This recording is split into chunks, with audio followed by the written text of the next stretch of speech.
technical difficulties with Facebook. It basically told us it couldn't broadcast, and then we had to reload Facebook altogether. So, which is a big pain in the ass to people to make sure they are aware that we're fucking live now.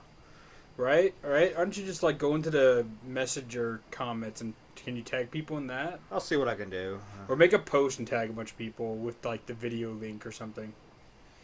Anyway, we have at least one viewer.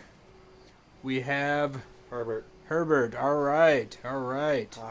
First, we got our traditional little huzzah toast to the episode. Huzzah! Welcome to episode 3. Season 1, yes.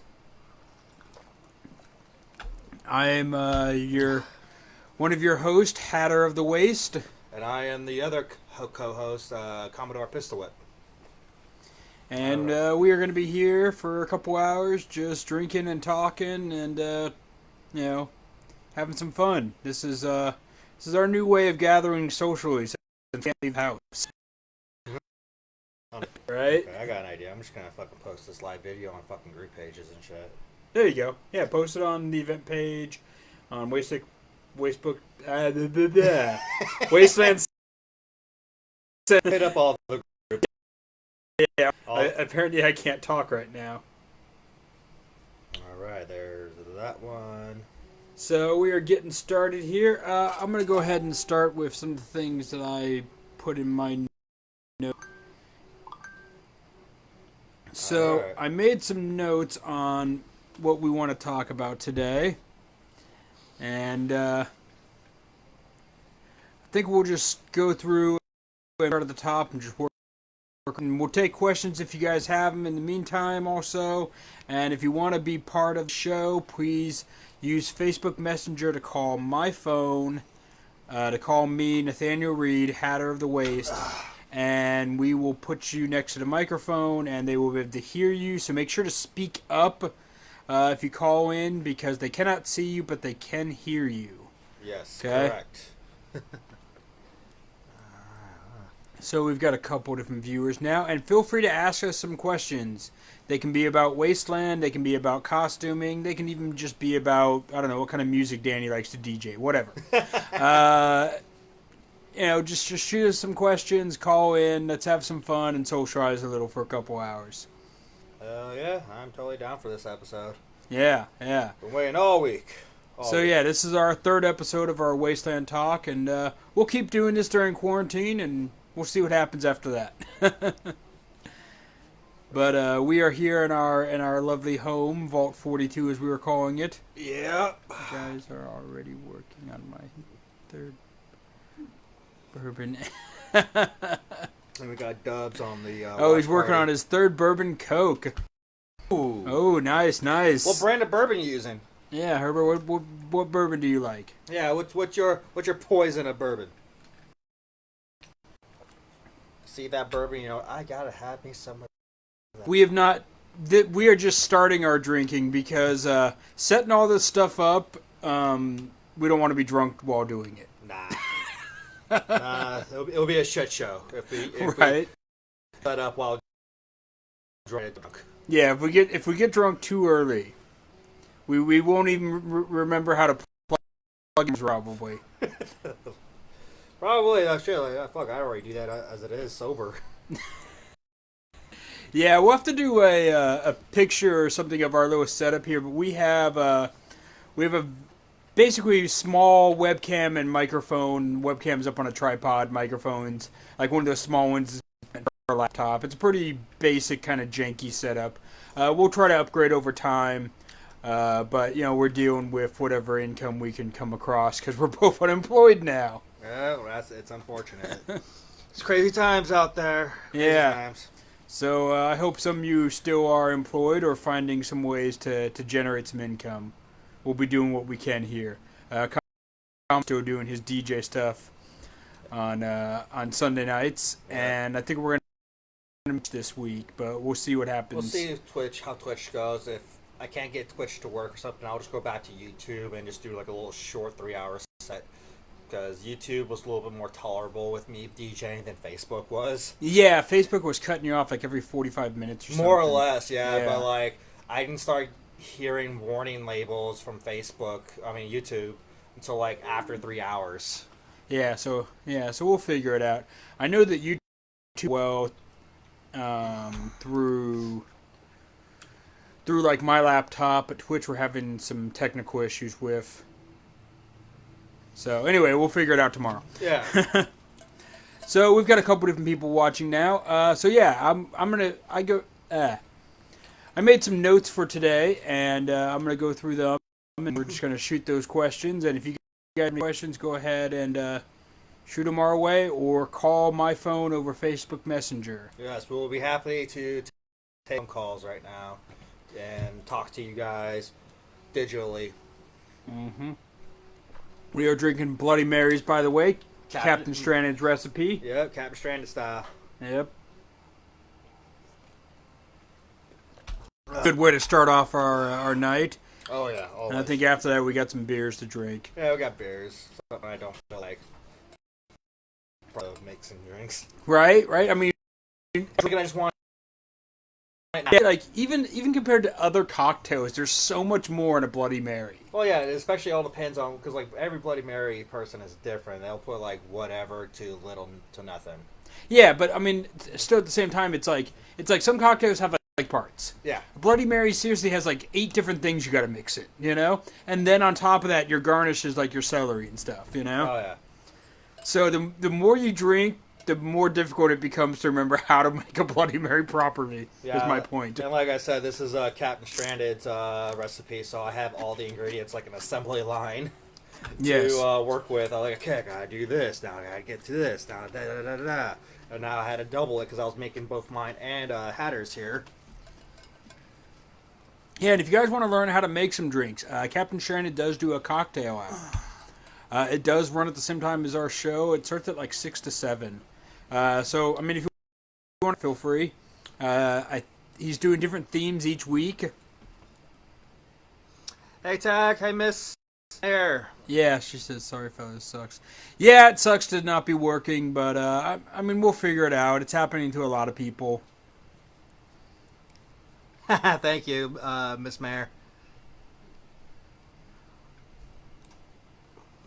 Spicy or not? Oh, we gotta have our spice. Yeah, our Bloody Marys are definitely spicy. Captain Stranded makes his with, Tabasco? Yeah, he's got and Tabasco. Pepper, and horseradish. Worcestershire, which is not too spicy, but...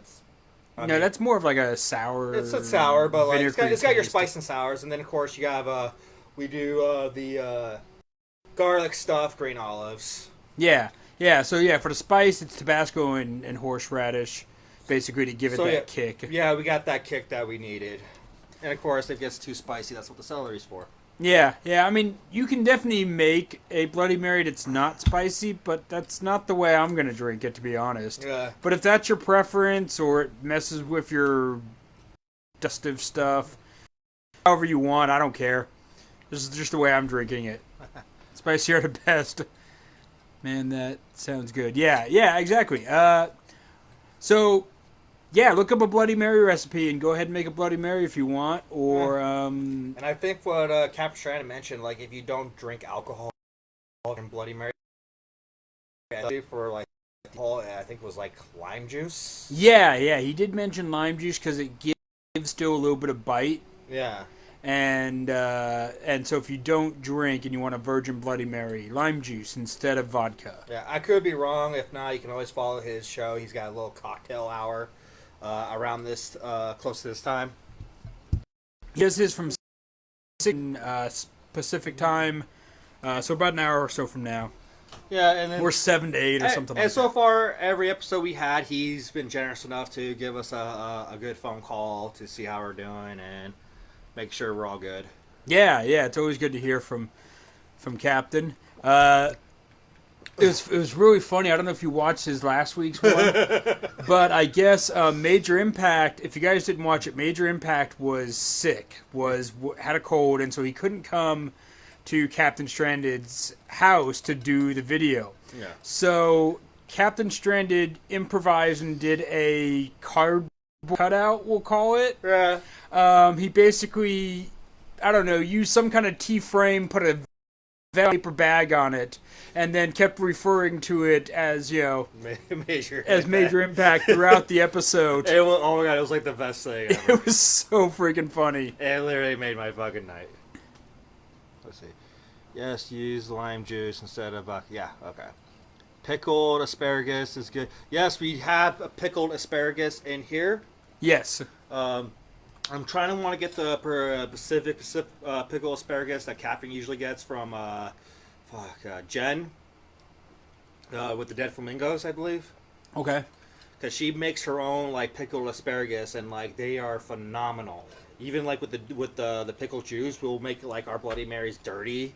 Yeah. I know she'll send over a bunch of bottles of that every year, or deliver them herself, or whatever, to Captain Shannon before every Wasteland, so that he has plenty to spare and plenty to use. And I got to talk to her to see if there's ways I can get the hookup for some her pickled asparagus. But in the meantime, I got store brand. It's okay.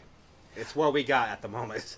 Yeah, Miss Mayor, we'd love to have hang out. The only thing is, like, right now we don't know how to have you live on the show. Like, you can call my phone and your voice can be live, but I don't know the technical difficulties of actually having you in the video with us. I don't know how to do that. So if you get private message me and I'll figure it out, I guess, because I'm still pretty new to some of this live streaming stuff. We're learning as we go. Oh yeah, definitely. But I'm fairly tech savvy, so if you give me some pointers, I'm sure we can figure it out. And then, like, ever since our quarantine viral apocalypse has started, I kind of decided to join the basic white man Wastelander and grow a beard. Oh, really? You're gonna grow a beard? I've never seen you with one. It's been, I haven't had a beard since high school, but like it was just a goatee. Because everywhere else around that time, I was so like getting like Joe Dirt spots, and I couldn't get a mustache to save my life. Yeah, it looks like it fills in and connects pretty well, even being like 5 o'clock shadow status. After about 20 years of shaving, it starts filling in. Well, I've noticed this. That's a myth.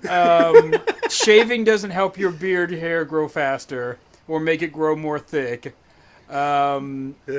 It's actually, it can be age and a change in testosterone levels that can actually change it.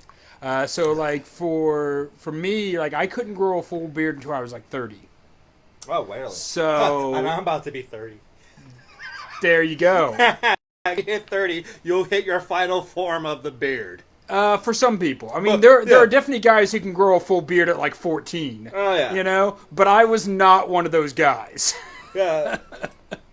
But for me, like, until all through my 20s, I could grow the goatee and I could grow the mustache, but that would stop higher up than it does now. And so it wouldn't connect. Set up another laptop with her video chat and set up people can see. That's fine. Well, we could do that. We would have to train our web so it could see the other laptop, I guess, maybe. Well, not only that, I could have sworn like a while back. I remember like when I did my live videos before I went to club, I had one join the live party and they had a little box bubble in the corner. There used to be a way to like add people to a live video. I just don't remember how to do that. Me neither. Like, we tried looking, but we couldn't find shit. And the person on the other end couldn't find shit either. See, Herbert, I was growing a full beard at 12. See, that's my point. I've got that Irish blood. And if you take a look at an Irishman, they're not particularly hairy people. So, like, I have no hair. My leg hair is not real thick. My arm hair is basically invisible. I have no hair on my chest or back. I have too much hair on my chest. See, well, you've got a slightly different problem, but you still don't get the facial hair that well. It's because I got the Spanish in me. Oh, okay. Yeah, like my Irish blood, I grow almost no body hair. My face is finally come in the way I had, but the rest of my body, I have like no body hair. And I don't wax or shave, so it's really kind of bizarre.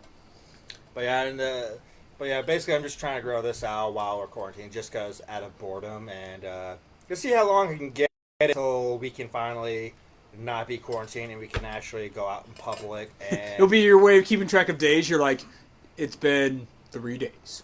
It's been 3 inches since days. quarantine. It's been 3 inches since quarantine. It's how we keep track of time now. Oh yeah, so yeah, that's basically about my beard story. You said you took notes today. Oh yeah. So I took some notes. So my first one is, what is something you would like to see at Wasteland that nobody's done yet, or something that has been done but you'd like to see return, like it's disappeared? Was there one? Pancakes in the morning. Okay, so pancakes in the morning. Yeah, it was. What was that? I can't remember the name of the tribe, but I remember in 2016 he was right across from Ghoulcrest, and every morning you can go to his camp and he'll make you guys some pancakes and shit. Yeah, as long as you have your own plates and utensils, he will slap some fucking pancakes on your fucking plate. Yeah, I swear, like they tried to basically feed all of Wasteland with free pancakes every morning. I think he had coffee too. Yeah, he did have. I don't drink coffee, but he did have coffee. I do remember that. I would love for somebody to come back and make pancakes for. Okay. So my. Gods, I miss pancakes. Yeah, see? Right? Okay, so he's not the only one. They were amazing. Yes. It was like the first thing I did when I woke up. Like, okay, I'm gonna go get pancakes. Yeah, I think that was campaign. Maybe. I don't know. Captain and Major would know him better because someone correct me if you remember who made the pancakes, but they were really good, definitely. Yeah, Captain Major would know them. Would know the names better because they made friends with them. Yeah, they were right across the street from you guys. I remember that. Same dude who fucking slapped out those chicken wings after the fucking W. Yes. Those were good too. Those were really good. First time I actually tried blue cheese on wings, and it was like the best fucking thing ever. Like, where has this been in all my life? You'd never tried blue cheese on wings before? Not until... No. Because I was always... I was kind of skeptic about blue cheese. Oh, I love blue cheese. Like, I love blue cheese now, because since then I'm like, oh my god, blue cheese is actually fucking amazing. I'm like, if you give me wings with ranch, I'm going to be like, no, take cheese. That's how I am. That's how I am now with my fucking wings. I will not dip my wings in fucking ranch ever again. I will do blue cheese.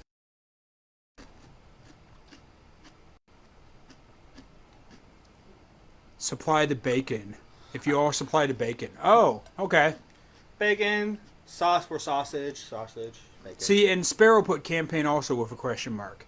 So I think it might have been campaign. It could have been. Like I said, it's been since, I think literally since 2016 was literally their last year. Yeah, they had something go on. I don't think they called them pancakes. They called them man cakes with fucking humongous with a knife and fork right there. I remember that. Yeah. They were man cakes. Yeah, that was one of those things that like they did that big promotion for. They had a sign for it and everything. That was really cool. It was funny.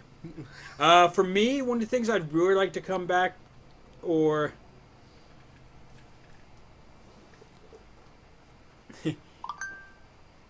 either or works for me. I think you meant sausage or bacon. Oh, okay.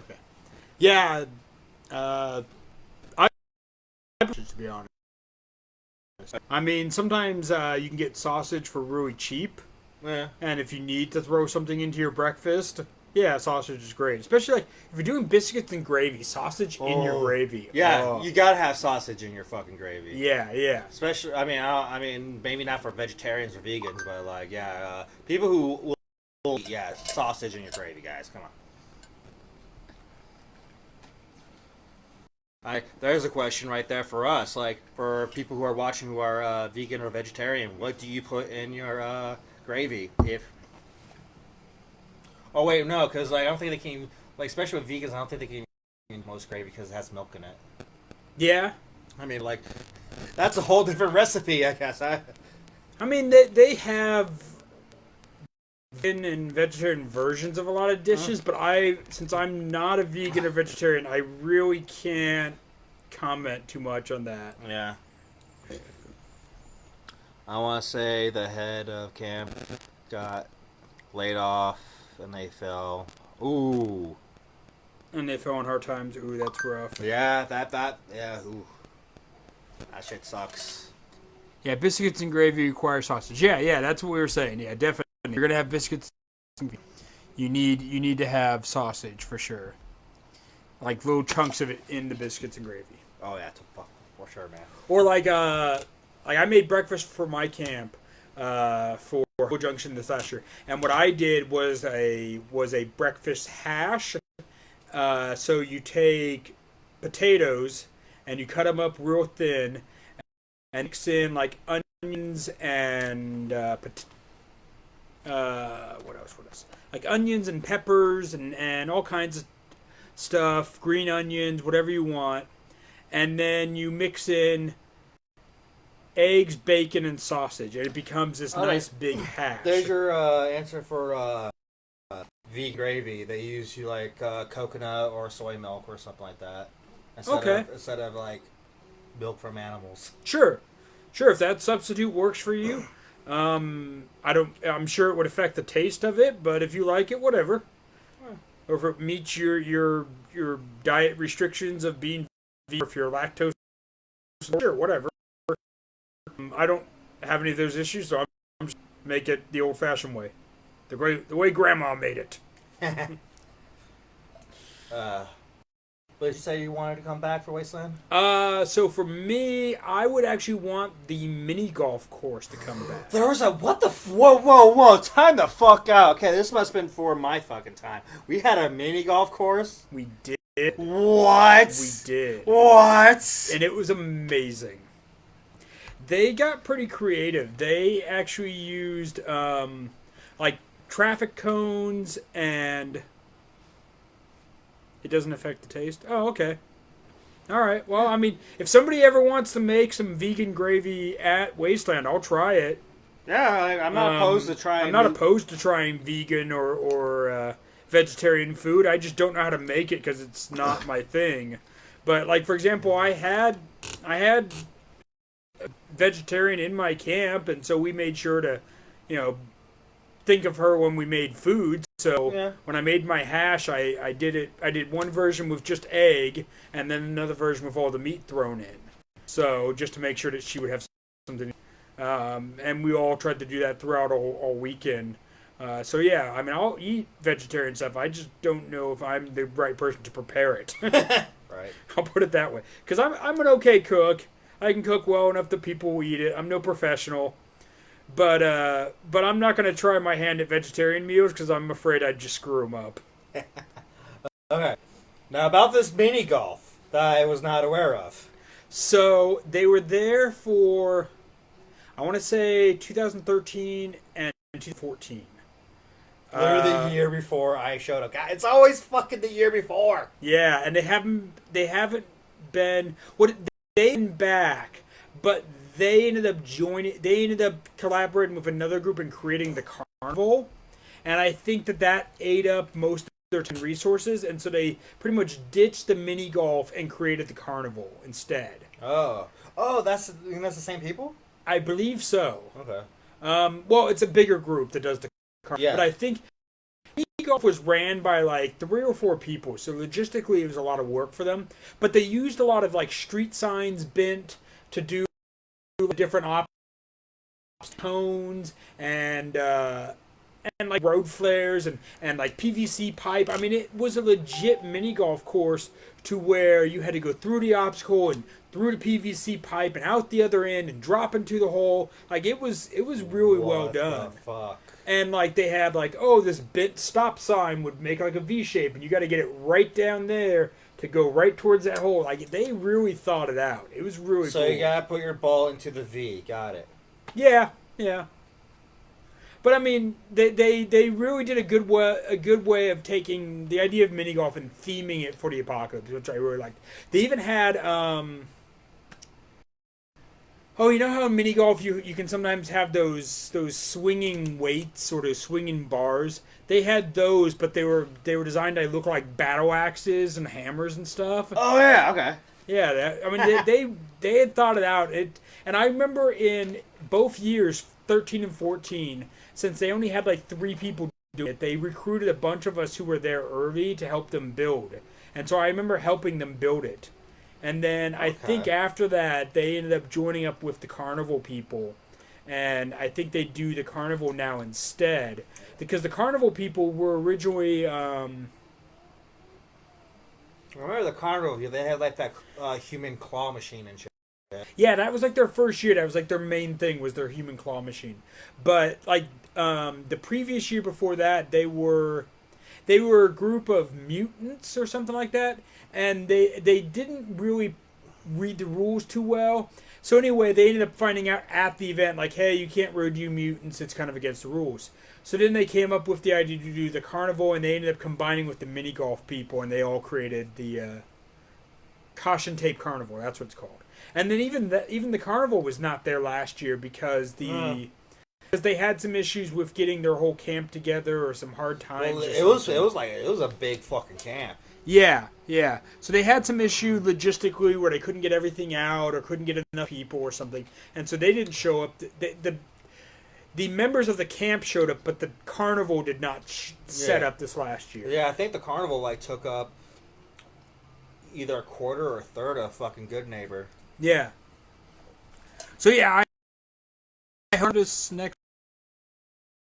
Or bring back mini golf. I would love either one of those to come back. Never was. What was the first year was 2016.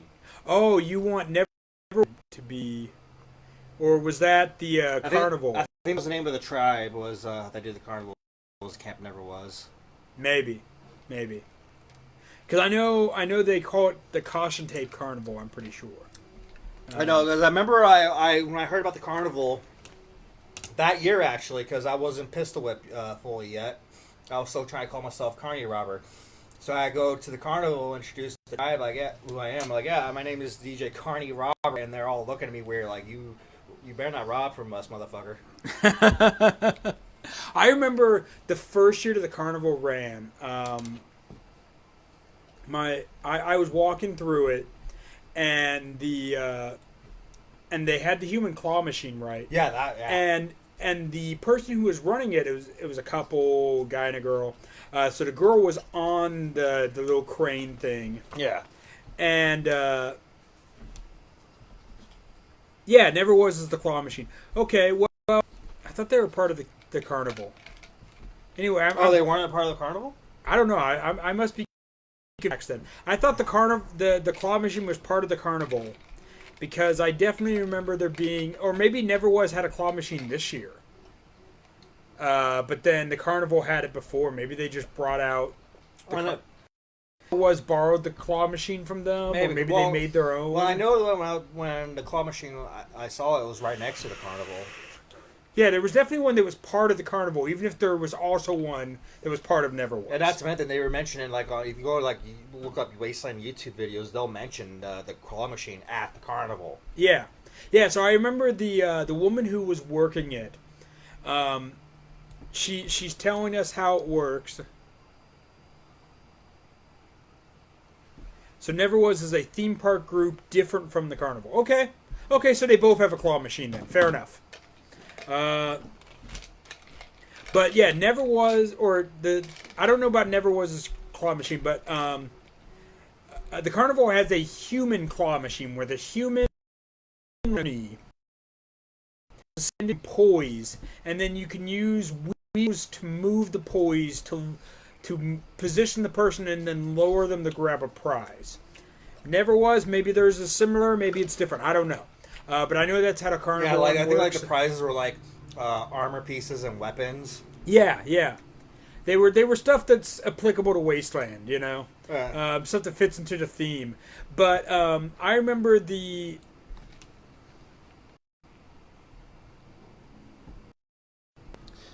She performed all night, so she could be wrong. Yeah. Okay. I mean, I don't know. There's definitely. I mean, there's similarities throughout different camps. But yeah, Carnival had the human-powered claw machine. The woman who was in it, I remember walking up and being like, "Oh, you guys have a human claw machine. This is really cool." And I'm like, "So are you the Claw?" And I'm trying to do it like like Toy Story, like the little aliens. Yeah, I'm trying to do it like that. But she goes, "Oh, that's an awesome name. No, I've been going by it like High Beams," and I'm like, "Well, I mean, I get tits, but that's kind of a generic name." And she's like, "Yeah, and it's caused guys to like perv out when I'm like, 'Hi, I'm High Beams,' and they're like, 'Yes, you are.' They just stare right at my tits, and I'm like, 'Yeah, maybe you want to do a different name.'" She goes, "I'm going with the Claw." Yeah. Like, yes, you're the Claw. I hope name somebody. I think that with the name of the Claw might intimidate the guys instead of have them pervert on you. Yeah, exactly. I'm like, you're the one doing the claw machine. You're the Claw. But yeah. Also, I think I want to add is another thing I want to say. I want to come back, but I'm not going to come back because of the condition. But the Waterworld boats. Yeah, the last Wasteland was the last Wasteland for the water boats. Yeah, for the Exxon Valdez, it fell into a lot of disrepair, and they decided that they were not going to be able to salvage it, and they instead decided to dismantle it. But I mean, I like those boats. I mean, where the hell we're going to have our fucking wet swimsuit contest? Well, that's the thing. I mean, they were the ones that hosted it. I know. So it was their thing. So what are we gonna do? Like, I don't know. Captain Crunch. I remember that name, right? I love that name. So hopefully, Captain Crunch and the disciples of the D's have a plan for at least to still have their pier stage. And maybe to do something out there, yeah, because without that other stage, it's going to be really different. Like, because that's where, like, the go-go dancing for the pit was. Yep. It's where it's like you said, it's where the bathing suit contest went on. All kinds of stuff went on the Exxon Valdez stage, where they had that pirate planks or the pier style stage. Mm. So hopefully they'll at least bring that, and I don't know what they're gonna do. I know, because like that took up like that remaining corner area of the Wasteland. So and it was such a cool backdrop to take photos with and everything else. I know. So I don't know what they're gonna do, but hopefully the disciples of the D's have something in mind that they can bring to Wasteland.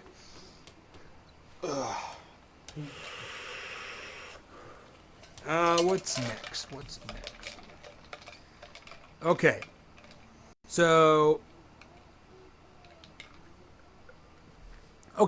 here's something. What is something that somebody brought to Wasteland that you had thought about bringing before, but how do I say this? Like something you wanted to be there but didn't have the resources to bring it yourself, but somebody else ended up bringing it. For me, since I didn't have a fucking license or the vehicle, a car. Okay, so just like any Wasteland car. Yeah, because I want to bring a Wasteland car. Okay. For me, one of the things I really like at Wasteland that I'd wanted to do, but I didn't have the logistics or the means to do so, is the museum. Ooh. They have a Wasteland museum. If you guys have never seen it, basically what they do is they're the people with the dinosaur, and you can excavate in their little pit for fossils. That's the museum. All right. And their whole idea, well, besides digging for fossils, is that they have old bad interpretations of what they are.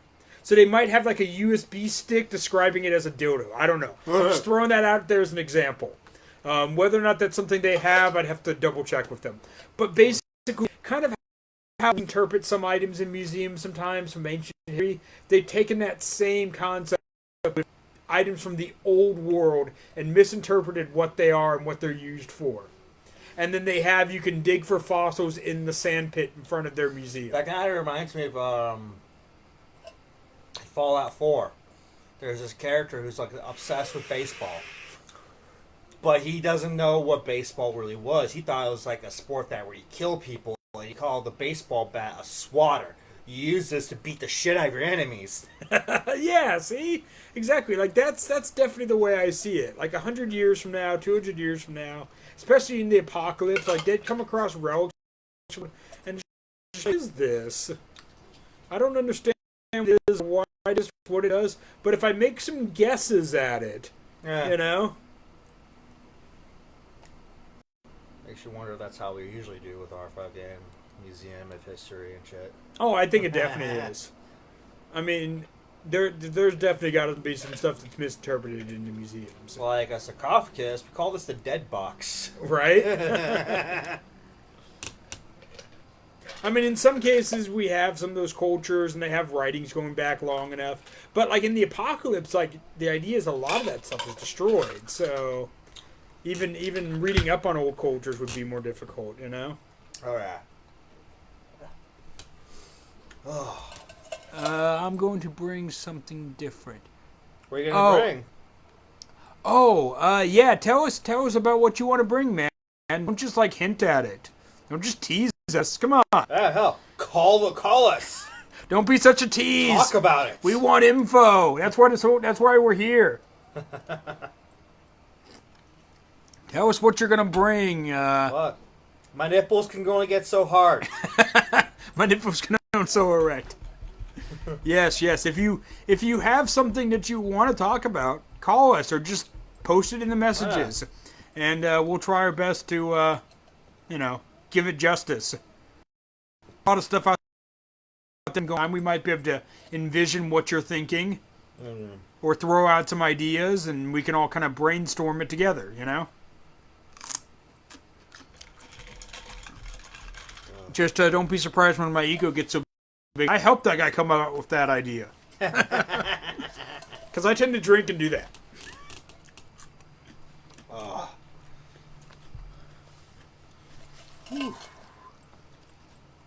Oh, Steve Hornback is watching. He's watching. All right. So, let's go on to... If you guys got any questions, please post them in the messages or Facebook message my phone. And FaceTime. FaceTime. Yeah, Facebook message, Facebook, whatever you want to call it, phone. And I'll put you guys on with us. Okay, so...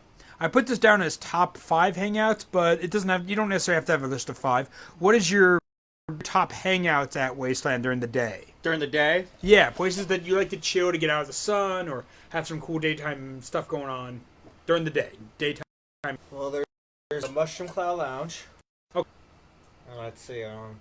There's usually my friends' tribes camps like yours. Okay. The Hobo Junction. Yeah. Hobo Junction. Okay. And then there's Dead Crows' hangout. Okay. So I'm friends with the Dead Crows, whether you like it or not. They're good people sometimes. Whether you like it or not. Well, I know like they don't have a choice. You're friends with them even if they don't have a choice. Is that what you're saying? No, because I know a lot of people give a lot of shit for the Dead Crows, okay. But like I'm actually friends with a good number of them, and they're actually pretty cool to hang out. Oh, okay. So they get a bad rap, maybe. I don't know. Actually, no, wait. Turkey is a Dead Crow, isn't he? Yeah, Turkey's... Well, it's not really that. It's just that because, like, what they do, they're known for. They heckle at people when they walk by. Oh, okay. Well, I mean, they're crows. Isn't that what crows should be doing? More exactly. Just be like, caw, motherfucker. And, of course, Sparrow pointed out, like, I love fucking around with dead men. Yes. Yeah, the dead men. Like, you gotta drink with them, whether it's day drinking, night drinking. You gotta be with the dead men. They're a great group. We love ourselves, the dead men. They are definitely one of my great allied tribes. They've done a lot of cool stuff with Hobo Junction, including letting us ride in their dead men vehicle, which is great because we don't have any Wasteland themed vehicles in Hobo Junction. Oh no, we have a couple mini bikes. But no cars. Yeah. So to ride around with the dead men lets us feel like we have a vehicle, which is cool.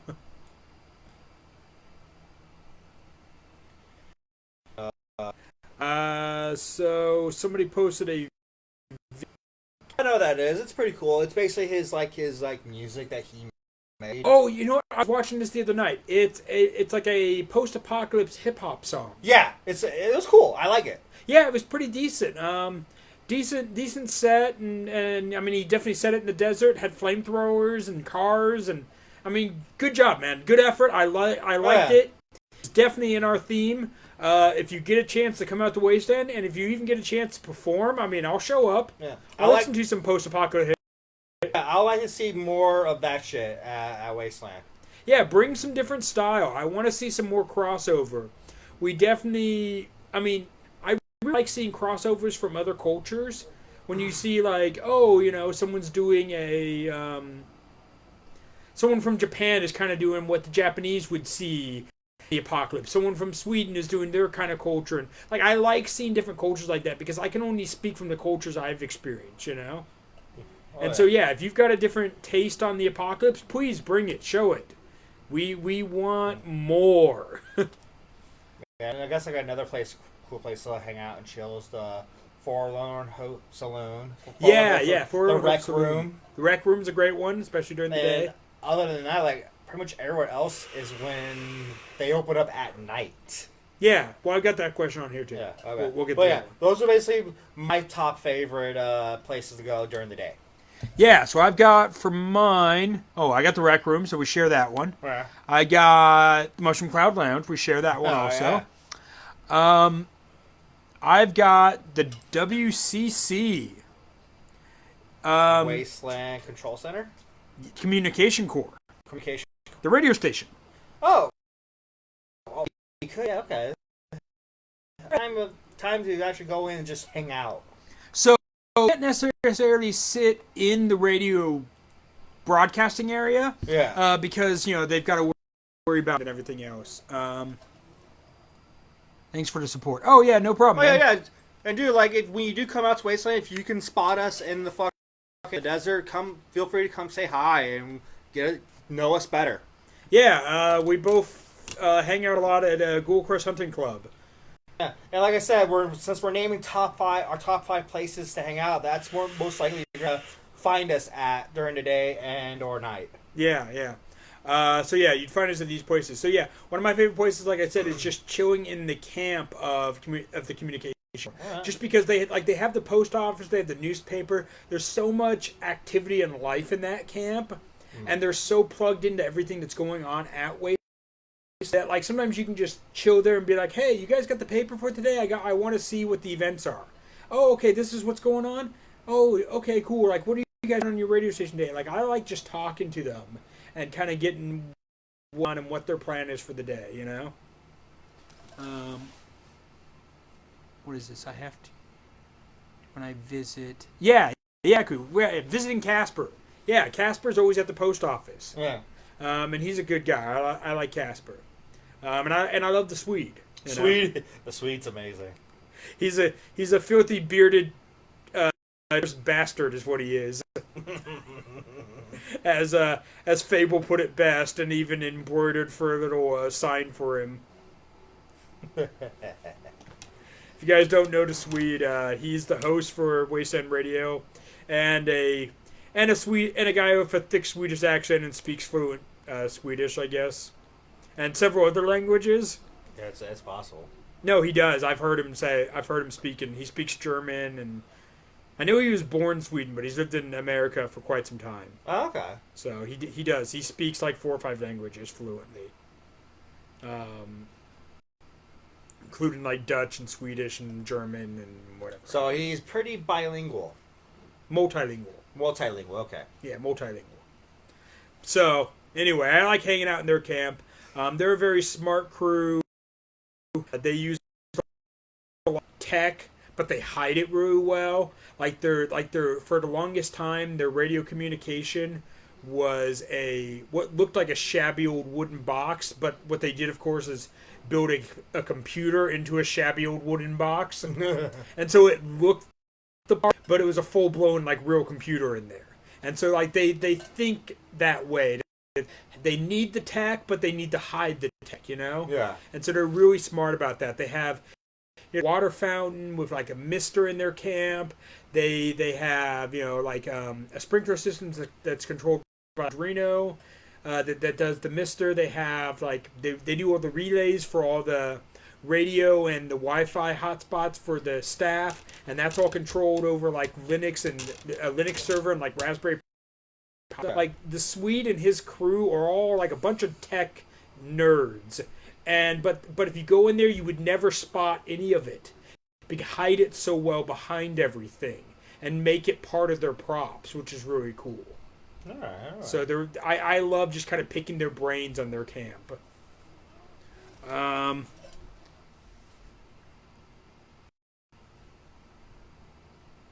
I think I would be lost. Yeah, they know more than I do. I'll put it that way. I consider myself pretty tech savvy, and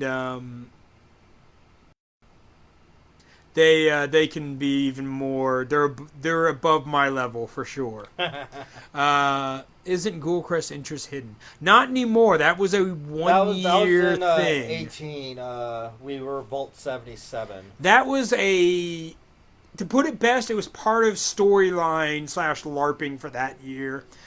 To put it another way, they wanted a off year where they could be less busy so that they could enjoy the event more.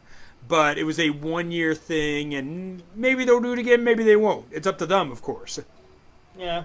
But it was definitely just for 18 so far. Yeah, and it was a lot harder to get inside the Ghoulcrest as one. You had to find it to do this whole quest just to join. Yeah, Vault 77 they called it. We were Vault 77. Yeah. And we were pretty hidden. I mean, even to this day, people didn't know we were out, even though. There was a bunch of people who were like, I thought you guys didn't even show up. I missed you. Like, they were all like, there were people that were legitimately upset that they didn't find it. And I was like, it was a 2-story building behind the mushroom cloud. It was taller. Yeah. It wasn't super well hidden. It was like if there was a hiding scale of 1 to 10, we were like a 6. You know? Well, I guess we're pretty hidden enough that people are still asking, like, where were you guys? Yeah. Yeah, there were a lot of people who seriously thought they took the whole year off. Yeah. So. It is. Whoa. Oh, is your laptop not plugged in? I thought it was. Check the cord. Oh, wait, here we go. Okay. Yeah, it's not running any power filters. Oh, as I'm knocking shit down. Okay, it's I think we're good now. It's charging? I don't know. Yeah, maybe? Did it come unplugged from the wall, maybe? Oh, yeah, here's the outlook. Here, hold my mouse. Okay. Oh, around a little bit. We're going to pause for a second here. We're going to difficulties. make sure we charge Danny's laptop dies on us. Apparently, we might have kicked the cable or something and unplugged it by accident. Oh, we have power. Yep, okay. We're good. We are good. People, we're good. Mind you, like we said, we are not pro streamers here. No. We just do as we go. Yeah. And, we're doing this from, a laptop, so it's pretty basic. Videos. Have you painting before? Do you paint out at Wasteland? I've never painted at Wasteland Weekend, but if you have videos of me painting, please send me, because I'm pretty sure I want to see if I actually were painting. It must have been a drunk blackout moment. I don't know.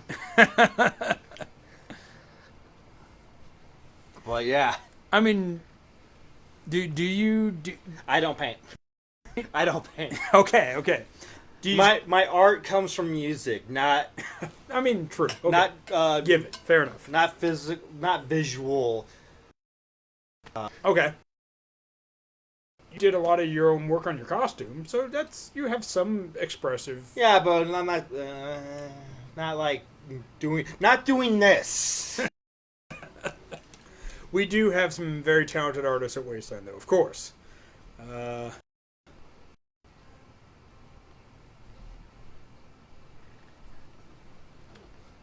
We got another question?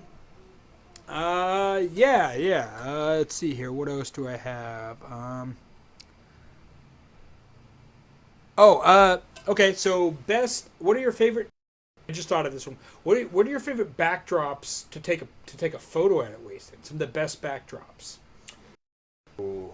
there's a good few. Like, well, as we mentioned earlier, the fucking Waterworld boats. Yeah, yeah. Thunderdome. Oh yeah, definitely a great backdrop for photos. The Wasteland Gate. Yeah, the gates, absolutely. There was like one more. The main stage at night, if they have the fire going on. Oh yeah, when the fire goes around at the main stage. If you can get a picture of yourself with that fire going in the background, that looks incredible. And then I remember my little backdrop picture of me behind right in front of the Atomic Cafe having my first drink at Wasteland. Yeah, the Atomic Cafe with their nicely lit signs and stuff is a cool backdrop. And inside the casino, yeah, in front of by the Den sign, yeah, where it's supposed to be like the Garden of Eden, but the only lights that showed up says the Den. Yes, yes, yes. Yes, one of my favorite pictures is actually some of my favorite pictures are in the casino that are candid shots of somebody taking while I'm gambling. Those are some of my favorite pictures. Like there's one of me playing craps, and I'm like, this picture turned out incredible. Yeah, I have a picture of me playing craps.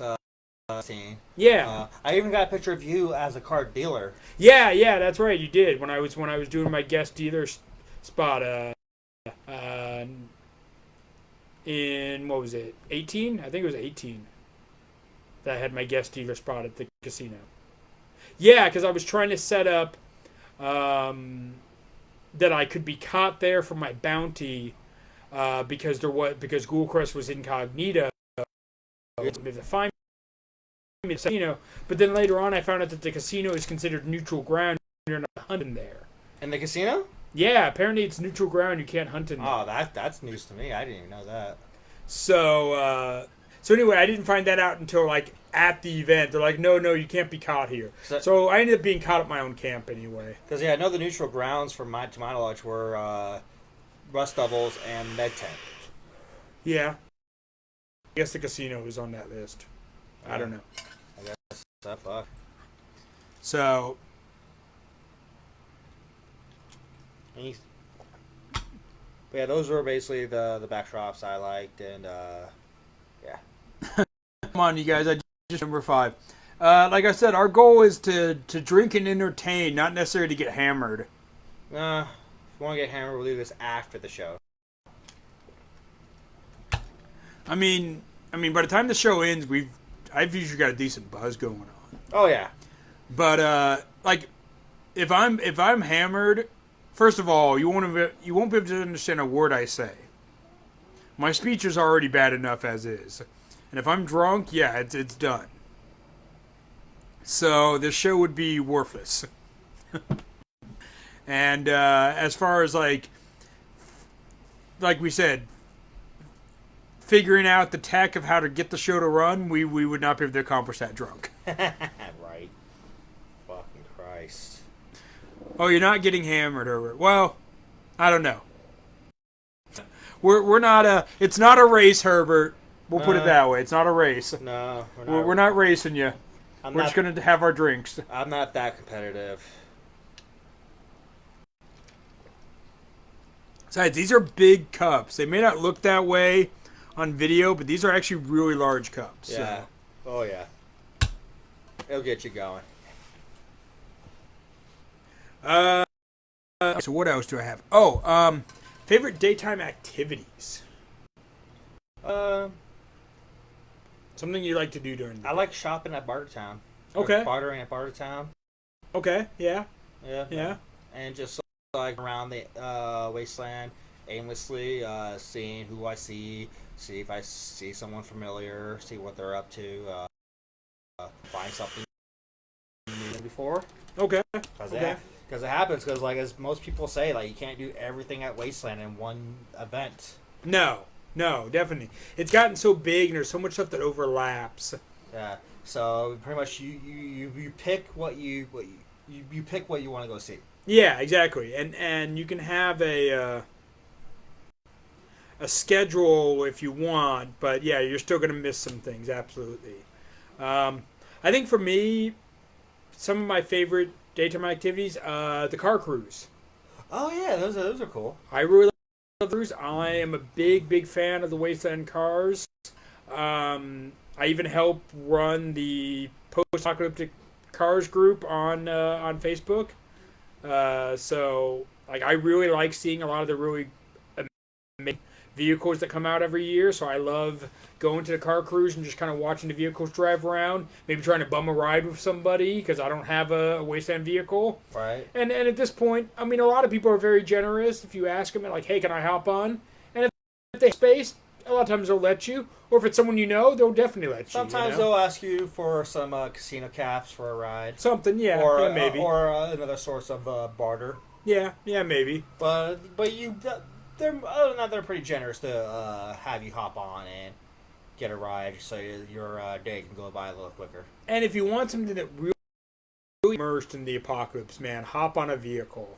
It's amazing. It is so incredible riding on one of those things, hanging on to like a roll cage with like a minigun next to you, and like you're driving by all these other vehicles, and you're giving people the finger or the Wasteland salute. Like, oh, that is Wasteland right there. That's why I love the car cruises.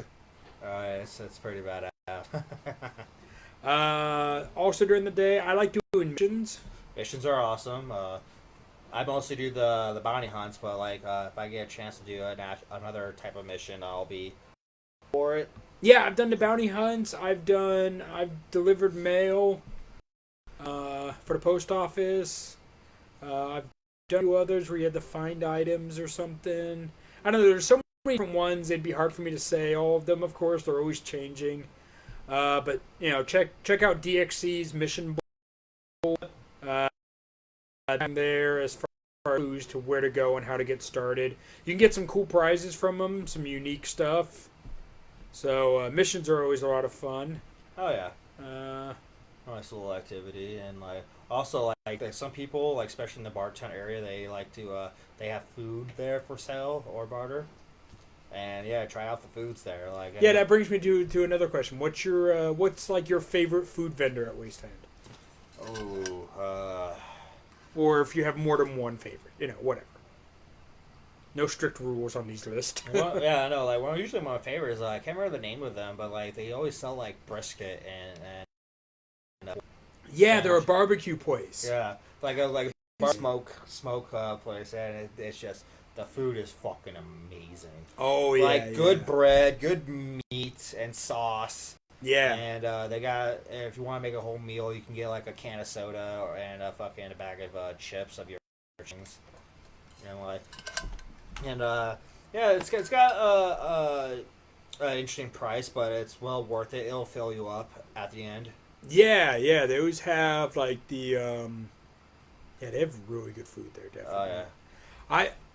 I don't know if they're gonna keep coming back, but I always like back in the bamboo.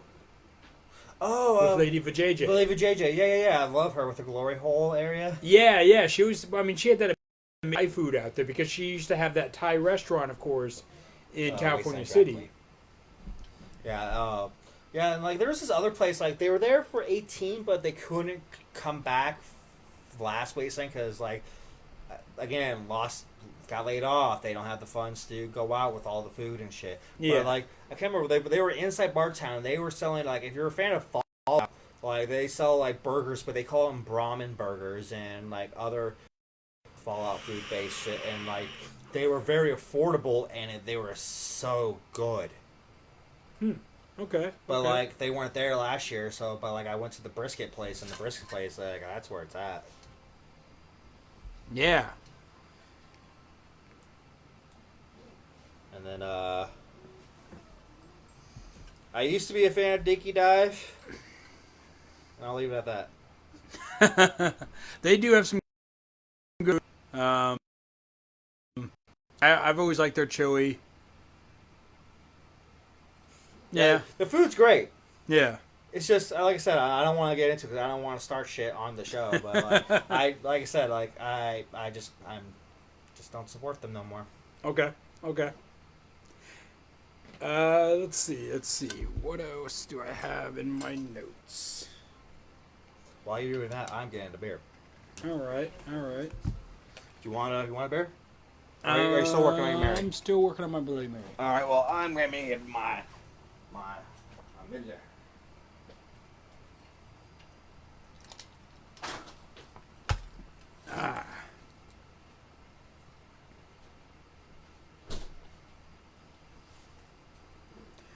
Okay, so we've probably done some of this before, but what are your favorite nighttime hangouts at Wasteland? Nighttime hangouts. Well, okay, here we go. Number one, of course, is gonna be fucking Ghoulcrest. I mean, of course. That's a given. That's just a fucking given. But we also have fucking the Atomic Cafe. Yeah, yeah. Yeah. The Bikini Atoll. Okay. The Ragstag. Yeah, Red Tag Saloon. Places in the Den, preferably Uncle Zeke's. Okay. And their VIP area. Yeah. The fucking Last Chance Casino. Yeah, always. I'll go and I'll DJ at the Forlorn Hope Saloon and other places during that night. So there's those places, and then I'll go check out bands at the main stage. Yeah. Thunderdome is pretty. I haven't gone to Thunderdome a whole lot recently, but it was definitely a big thing when I first started going. I was there for like the first 2 or 3 years. I'll go check out at least a match or two. Yeah, I don't ever go to the Thunderdome matches. And it's not because I don't like Thunderdome, because you have to get early and climb the dome to get a good view. And Exactly what I did.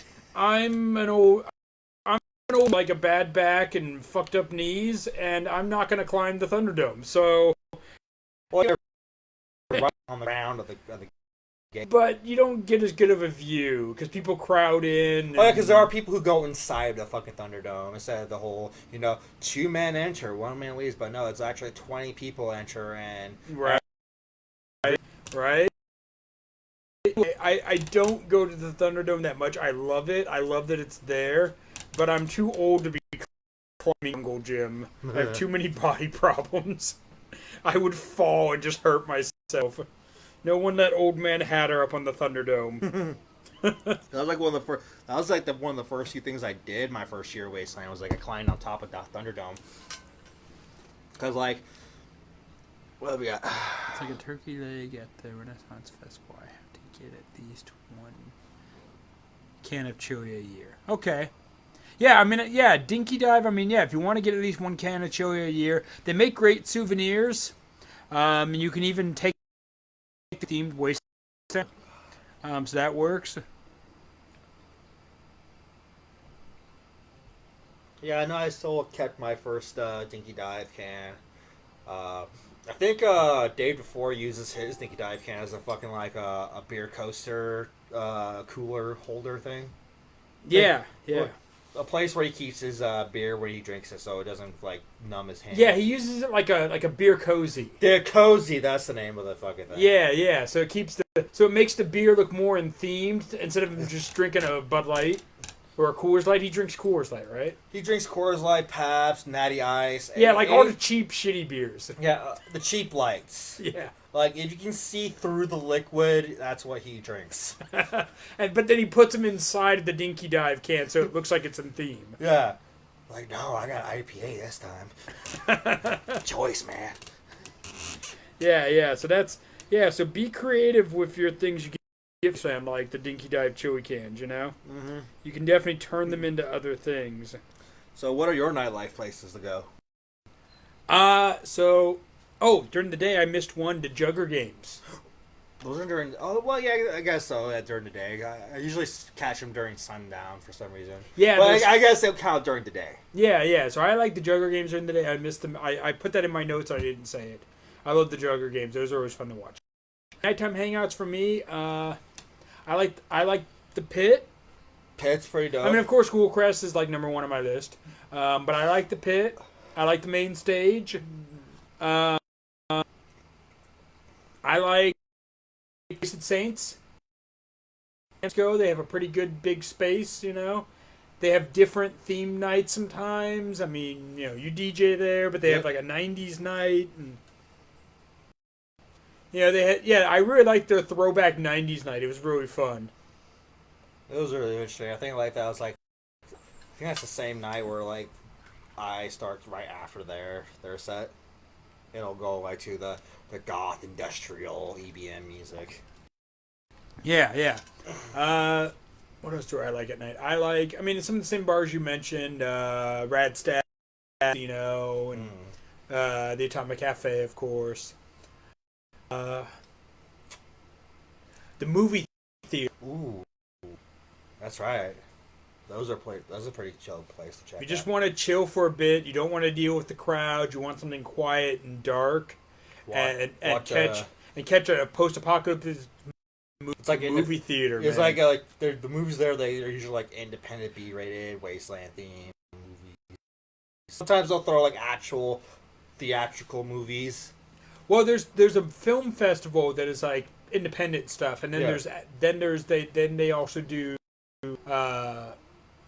the post-apocalyptic movies. Yeah. So I think those are two separate things, but they might be at the same venue. I don't know.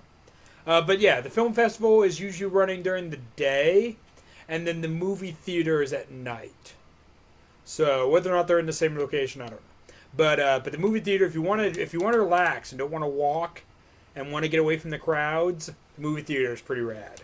If you're more of that introverted type person, or don't necessarily want to hang out at a bar and drink, go check out the movie theater, because you will find some PA movies that you've probably never heard of, or maybe you've seen 1,000 times and you just want to watch again. You know. Totally. And they have a concession booth where you can get like snacks and shit that you can barter for. That's So you can dope. get like your red vines and your popcorn and all that type of shit. just like a real movie. Oh, that's awesome. Yeah. So I like that. I usually only end up hanging out for like 15 minutes or so because, my ADHD everything. So I'll sit down for like 15 minutes of a movie. Let's see. We got another comment. Advice do you What? have? For people who might have a social anxiety, feel meeting new people. Well, luckily, at Wasteland Weekend, pretty much almost everybody is pretty much friendly. So they're easily approachable. And I'll tell you this too. The amount of people that have social anxiety at an event like Wasteland, there's a lot more. I found, and I don't deal with social anxiety, so, but something I've found in attending Renaissance fairs and Wasteland and golf clubs for years is that you get your outcast who don't feel in the mainstream places already. Basically, everybody you find at Wasteland is kind of like you. Meaning that they might feel an outcast from society, they might have social anxiety issues, they might deal with, I don't know, depression or whatever. You find a lot of people on the same wavelength. So if you have social anxiety, I'm willing to bet that so does everybody else who's in that bar like right now. So you don't have to feel so alone because we're all nervous. Yeah. In a sense, I'm a very open-minded, easygoing extrovert, but I would say I'm kind of a minority at Wasteland. But yeah, like someone like me, I do have anxiety, I do have depression, and I am pretty shy when it comes to new people. But if it seems like they got the same type of vibe as you, and you're vibing back, it's bond with somebody out there. But like I said, there's thousands of people out there, and people wander aimlessly. I wander around. I constantly wander around during the daytime, so you don't have to feel trapped to stick around in one little area. Yeah, if you don't like big crowds, I'd say party in Tent City. Yeah, there's a lot of small camp in Tent City that don't get a lot of foot traffic. Like, for example, it was one that I really proud. That's right, I like Goat's Head. Goat's Head's pretty dope. I hung out there a bunch this last year, and they didn't have a giant crowd, and it's a mood where I didn't want to be surrounded by a ton of people. I went to Goat's Head. Or I went to the Dead Men's Bar. Low-key going. Oh, yeah. I like the Milk Carton Kids Arcade. I mean, to pump my own offspring, my kids, the Milk Carton Kids, they had a cool little arcade that wasn't super packed. And as for me, say if I'm at Ghoulcrest and I just want to stay at Ghoulcrest but it gets kind of crowded, to the upstairs area because it's not as packed and you can easily find your own place to sit down and chill and Just, Yeah, and it's kind of dark up there. yeah. So if you want to hide in the shadows and no one sees you. Yeah, it's a perfect place to just like chill and just like collect yourself before you go back out. Yeah, that But makes like, sense. but like, and like when you're and with the people who are up there, they do chat with you. It's like nice, cool, easy chat. You don't hear a crowd around you. It's just you and the other person. Yeah, there's a very different atmosphere downstairs than there is on the balcony. Definitely. It seems to attract the people who want a key. Yeah, Whereas inside the bar, it's rowdy. It gets rowdy. it can get rowdy. Yeah. It can get loud and rowdy. Yeah, definitely. But yeah, up on the balcony, it's definitely a very different atmosphere. I would agree with that. So yeah, that would be my advice. Look for low-key places that don't have a giant crowd if that's what you're more comfortable with. You can definitely find them. Be willing to venture around in Tent City because a lot of those bars have a smaller crowd and you can still meet some really cool people. Oh yeah, totally. Maybe also try to get into some of the VIP sections because those have smaller crowds. Yeah, because exactly they're pretty exclusive. Like a nice VIP area to check out is Uncle Zeke's VIP area. It's a nice chill area, not too crowded, not overpacked. You got your elbow room, and you have a lovely cage dancer in the middle of the to keep you entertained. A nice drink. Also, look up some of the smaller subgroups at Wasteland. I know that there is, like, for example, a Spoonie group. So if you're someone who identifies as a Spoonie, look up the Spoonie group and see about their meetups and see about what they're doing. Because that's your people. That's the people who understand what you're going through. If you identify with that type of, some days you just don't have enough spoons to get out of bed. Yeah. If that's your people, they have a group that meets up at Wasteland and they host activities and they understand your life and what you're going through probably better than like myself who's not going through it. So look up groups like that. They have BDSM groups. They have all these little subgroups at Wasteland that if that's your thing, if that's where you feel comfortable, try to find that group before the event and see when and where they're meeting up and go make some friends, Yeah, like again, like there are like FET communities that meet up at Wasteland Weekend. If those who have a FET life, they have a group page you can follow, and they will assign meetups to where you can all meet up and just chat about the community you're from, and etc.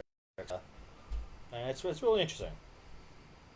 And of course, there's the Badlands Savages. They have a little fetish night, but those are for like you have to earn like a little wristband or something like that to get in, and they'll tell you how to earn one. And if you're that interested in going, do your best to earn your way the Badlands.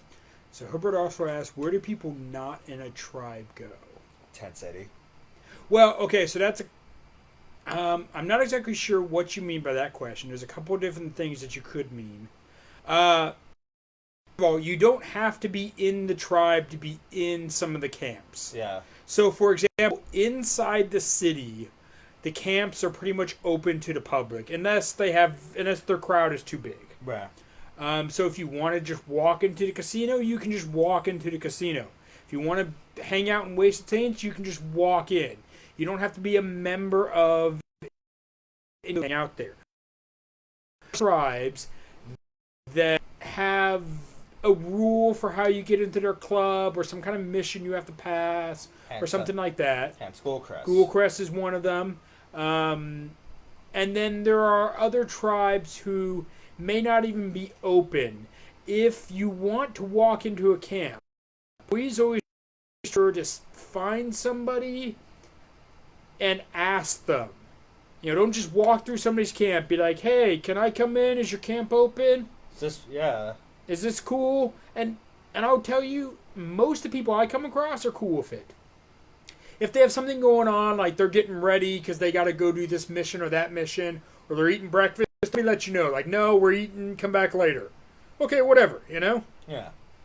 Be respectful to the fact that they're not open now, but maybe they'll be open in an hour or so, you know? Or they're not looking for guests at the moment, but maybe later. Or some people just really like their privacy. Who knows?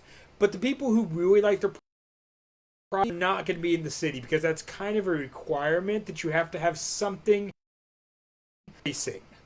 Now, if you're in the city, you can still have a private tent and a private area for your campmates. You have to have some kind of public-facing entertainment. So you should be able to go into their public area.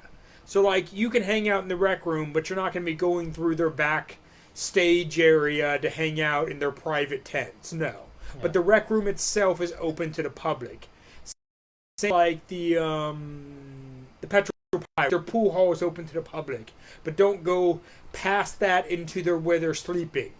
You know, unless they invite you or you ask permission or something, you know? So there are public places and private places, for sure. I can't read that far. So some bars do require membership, but not every bar. Gilchrist requires membership. Bikini Atoll requires membership. But the membership a lot of times can be earned within the event. Meaning, if you show up on Wednesday and you're not yet a member, by Saturday you can probably earn it. Yeah. If not quicker than that. So for like Bikini Atoll or even Radstag technically, although their first year. Yeah. But they had talked about before online that they were going to require membership, and then they just kind of were very lenient on it. Yep. If you're curious and want to go and join membership, you spot one of the members who are like that night or something, and they won't let you in. They'll happily tell how to become a member, and you come out, and if you can accomplish it within the next day, they'll happily welcome you inside, and you'll become a member. Because that's how like most people who at Goldcrest, like people who want to be a member, they try to go in like, no, you need a back, or he's like, no, you need to come back with a rust double hunter's cap to prove that you completed your mission on a bounty hunt. And you come in, talk to the captain or major, tell your story, and if they like it, you'll earn your tie and you'll become a Ghoulcrest member. Yeah, yeah. So if there is some rules, just ask somebody at the door, because if they've got a doorman or door person, yeah, most places do. That door person's going to know the rules because they're the one who right to come in. Yeah. So they're going to know the rules and they can explain it to you. But a lot of the nightclubs don't need membership, so if you just want to dance, and the Atomic Cafe, you can get a drink there with no membership. Most places at the Den, you can go in and just get a drink and have a good time. Yeah, and most places in Tent City, if they're willing to be open to the public, no membership needed. Yeah, and again, it's always polite to ask, like, hey, is it cool if we can come in and join you in your festivities? Yeah, exactly. Hey, we saw that you have a bar. Can we come in and get a drink? You know? Yeah, and especially like another big rule if you're going to be going around trying to drink at other places' bars, stuff. Bring your own cup. Yes, absolutely. Always bring your own cup. Wasteland is definitely a bring your own cup, bring your own plate, knife, fork. Like if anybody even offers you food, don't expect them to give you a plate or a knife and a fork. Yeah. You know. That's why usually I have like a little bar fork on me just in case like I have something I can just eat something with. Yeah. Or I'll have like a little standby to go plate, or I'll have my mug on me. And like another thing too, especially like majority of the people go to drink their own mug to get a drink. Here's a little tip from Commodore himself. There are places in Bartertown who make custom Wasteland aesthetic mugs that you can do to barter. Like seriously, this is made out of a fucking like can of I don't know, probably soup. Yeah, like a big can of soup. And it's wrapped around in like leather. It's got shells. And you got it at Wasteland, right? Yeah, I bartered at Wasteland at Bartertown. Yeah. And again, like I got this at Wasteland. This is my typical I tend to use it as like more of my water cup because I like to keep my booze and my water in different cups. But this I bartered for at Wasteland. It's my hobo cup, you know.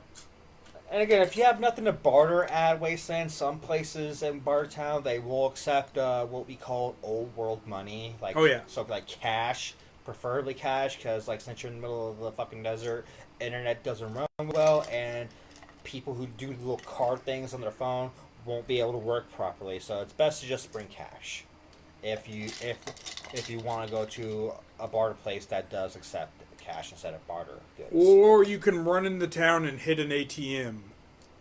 Yeah, that's another thing too.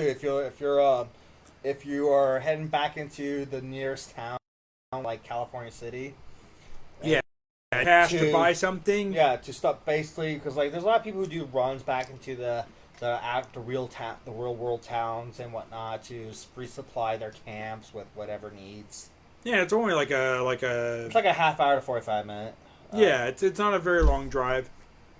It's only like 10 miles, but it takes longer because it's dirt roads. You got to drive a little slower. Yeah, you have to like when you're in the desert, you literally have to drive like 5 miles an hour. Yeah, some maybe 10. I could be wrong, but I think the safe bet is to say on here maybe 5. Because it's dirt roads, and mind you, they're not kept up. So there's rocks and dips and loose gravel. It's not flat. So don't think you can just be like, I'm going to off-road at like 70. No. You're probably going to get stuck in a sand pit. So your car's going to get bottom out wrecked. Or something. Because your car will get wrecked. Just take it slow. Don't be too cocky. No. Yeah. You'll get there. Trust me. Yeah. So, I make custom mugs. Yeah. Lots of people out of cans if people are looking. Yeah, okay, so there we go. Yeah. So there are definitely lots of people who make that stuff. If you are not particularly crafty or you just can't think of something for a particular thing, just find it at Wasteland. There's enough booths and barter and people making stuff. Like I said, there's Bartown. There's actually personal camps in Tent City that have their little barter set where you can go through and make a bargain with. Yeah, and we talk about it a lot, like support your local crafting people. So like if you're at Wasteland and you've got some money and you really like that item, buy that thing. Yeah. Just freaking buy it. You're on vacation. Spend some money. Because seriously, like it could be like anywhere from a $10 to $25 purchase. It's gonna make that crafter's fucking day. Like, oh my god, something that I made just made money. And you'll never see that same item again. Like it's unique. Yeah, they're all handmade, one of a kind, custom pieces. You won't find them out in the real world again. So if you like it, buy it now. You know. And some of them might even be willing to work with whatever. If you can barter them something. Yeah, if you have something they like that they're willing to trade and or barter. Don't be afraid to ask, but they will tell you if they only take old world money or if they're willing to take barter or if they're willing to take a combination. They'll tell you. Yeah. It's up to them, of course. Yeah, and like I said, most places, like, if they prefer cash, but they also take barter, it pretty much will, depends on what you have. And, make sure you have, a stock. If you want to, especially if you want to barter town, make sure you have a little stock of stuff that you're willing to barter with. Yeah. That will make a good barter. Yeah, don't bring garbage. Like legit garbage. There's a lot of things at Wasteland that we like to reuse, don't get me wrong. We're a very resourceful, crafty people. So if you have a bunch of bullet casings, let's say, or a bunch of old rusted screws or something, people might take some of those and put them on their outfit. But barter, that's probably more valuable. Think of things like if you would take it as a barter, probably somebody else will take it as a barter. Yeah. But if you use garbage, it's probably garbage. Just putting that. Something that you would think that will bring a lot of value. Yeah. So, say if you were trying to set up shop and you want to try to make a good bargain or good money off of. Yeah, if you think it's valuable, probably somebody else will. But if you think it's garbage, then it probably is. Exactly, and not to mention another thing I can't remember if I mentioned it last week, but in Bartertown, there's a little empty section where people who don't really have official booths, they'll bring in like their own little baskets or trolleys of barter goods, and they'll do like a little barter swap meet. Yeah, I really like that. I found some cool stuff there last year. Oh yeah, it's amazing. In the barter swap meet was actually where I found. It's where I found your necklace. Oh, the fucking Gravity Falls one? Yeah. I found that at the barter swap meet. I like that necklace. I still have that one. It's pretty awesome. Yeah, that was one that I found that at the barter swap meet area. It was not at a regular vendor. I bartered some of my 3D printed like hobo coins for that. See, like, shit like that, like something that he personally made, like by 3D printing of his personal design. Yeah, he made a good barter of a lovely trinket. Yeah, exactly. So yeah, if you know how to make some stuff, make some stuff. And if you've never tried crafting, welcome. Yeah, you might be not know, but be pretty skilled at it. Or you can learn. Yeah. I mean, you can definitely learn a skill of crafting. You can learn if you. Some people have a natural talent and stuff like that, but other people. But people don't. You gotta make sure you're dedicated to it. Yeah, but even so, like slap some old rusted stuff and make it into something artsy. Somebody will probably like it. Mm-hmm. We're a group that appreciates the beauty in the rust, you know? The rust and the dirt. Yes. But yeah, that was a fun topic. I like that. Yeah. What else do I have? Oh, a heads up. Captain Stranded are gonna give us a weekly call after his posted he is live. Yeah, I did get the notification. I personally messaged him just to give him like kick ass at your show. And he's like, yeah, I'm gonna call you right after on your show. And I'm like, fucking A. Awesome. So yeah, we'll have a phone call from Captain Stranded. I love that we have like ourselves like a Wasteland network of shows going on. Like we're not the only ones. Like the Miss doing one. We have the girl who does boozy yoga. Yeah, and then I think Misty Mayhem does stuff too. Yeah, like someone was doing fire performance stuff. Like there's like this whole like if Wasteland was a TV channel, we all of a sudden have enough shows for it, you know? Yeah. Coming on 5 p.m., here comes Captain Stranded's cocktail hour. And then coming on at 6 p.m., we have Wasteland Talk by your host, Commodore Kiss with a Hatta. And at 6 a.m., if you're up that early, you can do boozy yoga. Because when you're hangover, it's good to stretch. Right? No, they drink while they're doing it. That's what makes it boozy yoga. You can't be hungover if you're still drunk. Right? Yes. Stay up and get drunk again. Buzz Cola. Or Buzz Beer. It's Buzz Beer. Buzz Beer, yeah. That was Drew Carey's thing. It's Buzz Beer. From the Drew Carey show. Stay up and get drunk again. Yes. Fuck, that's a show I haven't watched in a long time. I watch Whose Line Is It Anyway more than fucking Drew Carey show. Oh, I love the Drew Carey show. It was great, man, back in the day. Like, I love my typical, like, stand-up sitcoms like Seinfeld, Married with Children. Yeah. And then as I grow over, I got, like, Everybody Loves Raymond and whatnot, and That 70s Show. But, like, Drew Carey, it had its moments. I wasn't, like, a constant viewer. Like, I haven't binged it or, like, I've seen every episode. But, like, when it was on, I checked it out because it did give me a couple laughs here and there. Later on, I liked it, but then because of the time error, it wasn't, we didn't have streaming everywhere yet. Yeah. So later on, I went back and, found online all of the episodes and rewatched them all. I don't know about you. As us pirators do. As us pirates do. Yeah, right in the bay.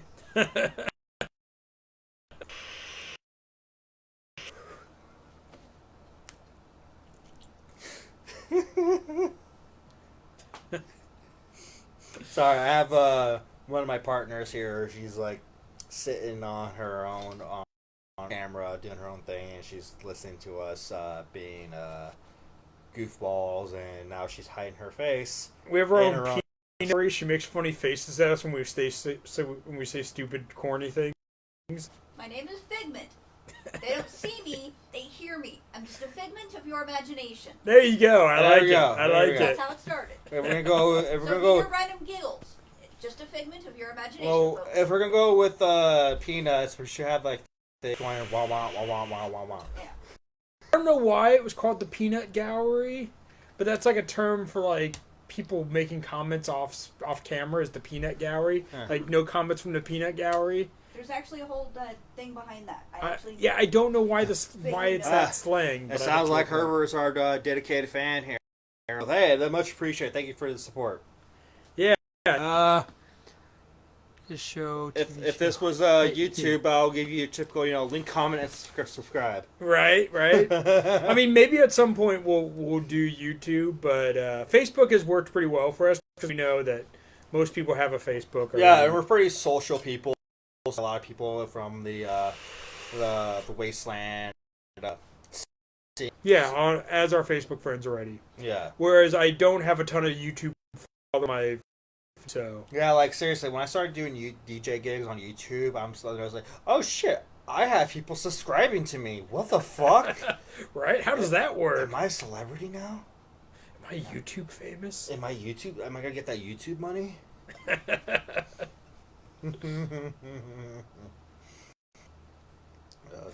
I do need a beer. You I'll hog the camera right now. Okay, what we show got? them your pretty mug. It's not pretty, but okay. I think it is. Yeah, absolutely. Oh, I saw your get cut off YouTube last week. Cut off? You mean like? Oh yeah, because like my gig, like after a few hours, I had to shut it off because YouTube was a copyright. It's whatevs. It's whatevs. That's what I'm doing. I'm gonna try Twitch tomorrow night. Like, I know it's gonna be fine music wise, but I know there's a lot of people who don't have Twitch that I personally know that are willing to watch. So I'm gonna give it a shot. Worst case scenario, I'll switch back to YouTube and do that for just have a short set.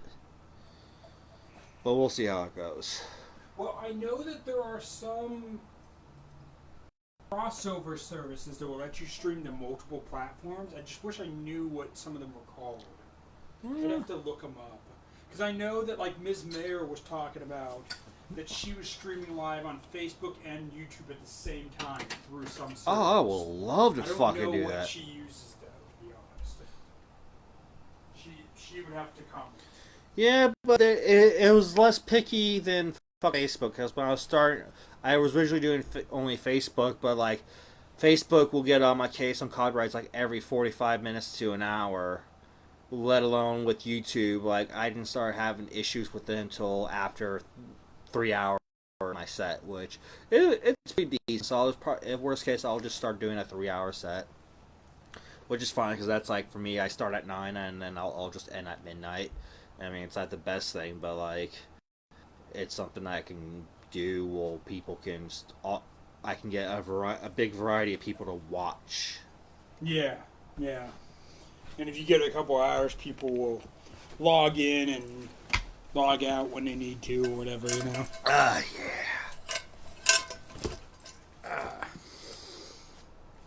Okay, so I'm back and I'm drinking a little something from Lagunitas. Speaking of Lagunitas, we should probably give a shout out to Major Impact, who is an employee of Lagunitas. Yes. If up here in Northern California, we have a brewery called Lagunitas. It's up in Santa Rosa.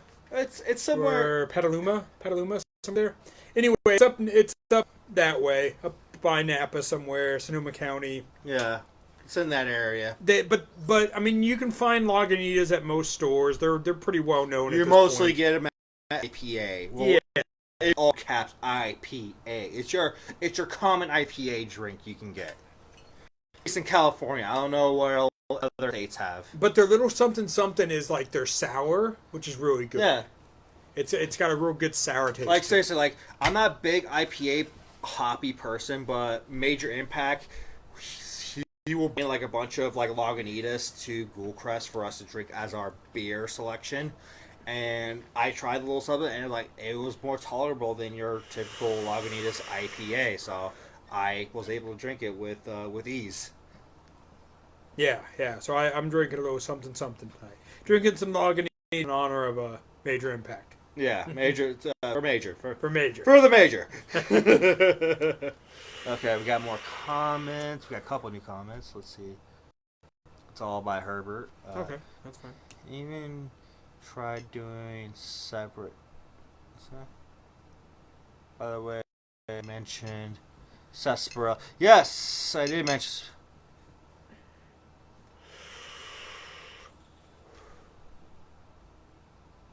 Yeah, I can easily get labels if I can get a good source of someone who can make a good quality of sarsaparilla. Because I know sarsaparilla is a pretty big difference between your typical root beers. Well, you were watching that one YouTube video, and what they said on it, which stuck out to me, was all root beers are sarsaparilla, Yeah. but not all sarsaparillas are root beer. Yeah. So like that was a good way to think of it. So like you don't want to just necessarily just relabel like a root beer. Yeah. If you want it to be a true sarsaparilla, you've got to get something that tastes a little different. Exactly. And honestly, I don't. I mean, if a root beer counts as a sarsaparilla, then I guess I've had one. But I guess I've never had like a sarsaparilla. I had sarsaparilla, and I can actually taste a big difference. Because me, I don't like root beer, but Yeah. I love sarsaparilla. Okay. Yeah. See, I know I've definitely had a root beer, but I think I've ever had a sarsaparilla. I'd be willing to try one. I mean, definitely. I mean, I love some of those old sodas. I love cream soda. Yeah. I love some of that old stuff. I know I'm outside of Wasteland topic, but I go to a local anime / pop culture convention here in Sac Anime. Every now and then we'll have like this big booth that looks like an old Western saloon Nice. Okay. that sells sarsaparilla, and that mug you're drinking your Bloody Mary from, it's from them. We'll get that mug, and they'll give you some sarsaparilla over ice. Oh hell yeah! I got to try that then. Oh yeah, Sure. it was so good. They had so many different flavors of sarsaparilla. Nice. Okay. I'll give a plug. Radstag Saloon. If you're looking for a non-alcoholic drink to bring us some sarsaparilla. You've got the right Western theme for it. Yes. I'll make a request. Please bring us some sarsaparilla. Yes. I'll drink it. And as for me, like for Ghoul Crest, since we have, I want to bring Sunset sarsaparilla from the New Vegas game. Yeah, and if you bring it, I'll try it. Especially since we're in the fall, we're in the Mojave landscape, which what New Vegas was based off of. Yeah, definitely. I mean, not the exact location, because like New Vegas was, of course, more in Nevada than let alone California. But the same desert, same landscape. Okay, so what else do I have in my list of questions? Yes, I agree. Sarsaparilla, true sarsaparilla is better than root beer.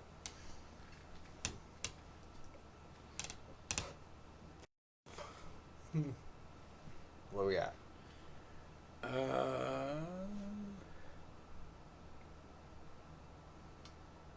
So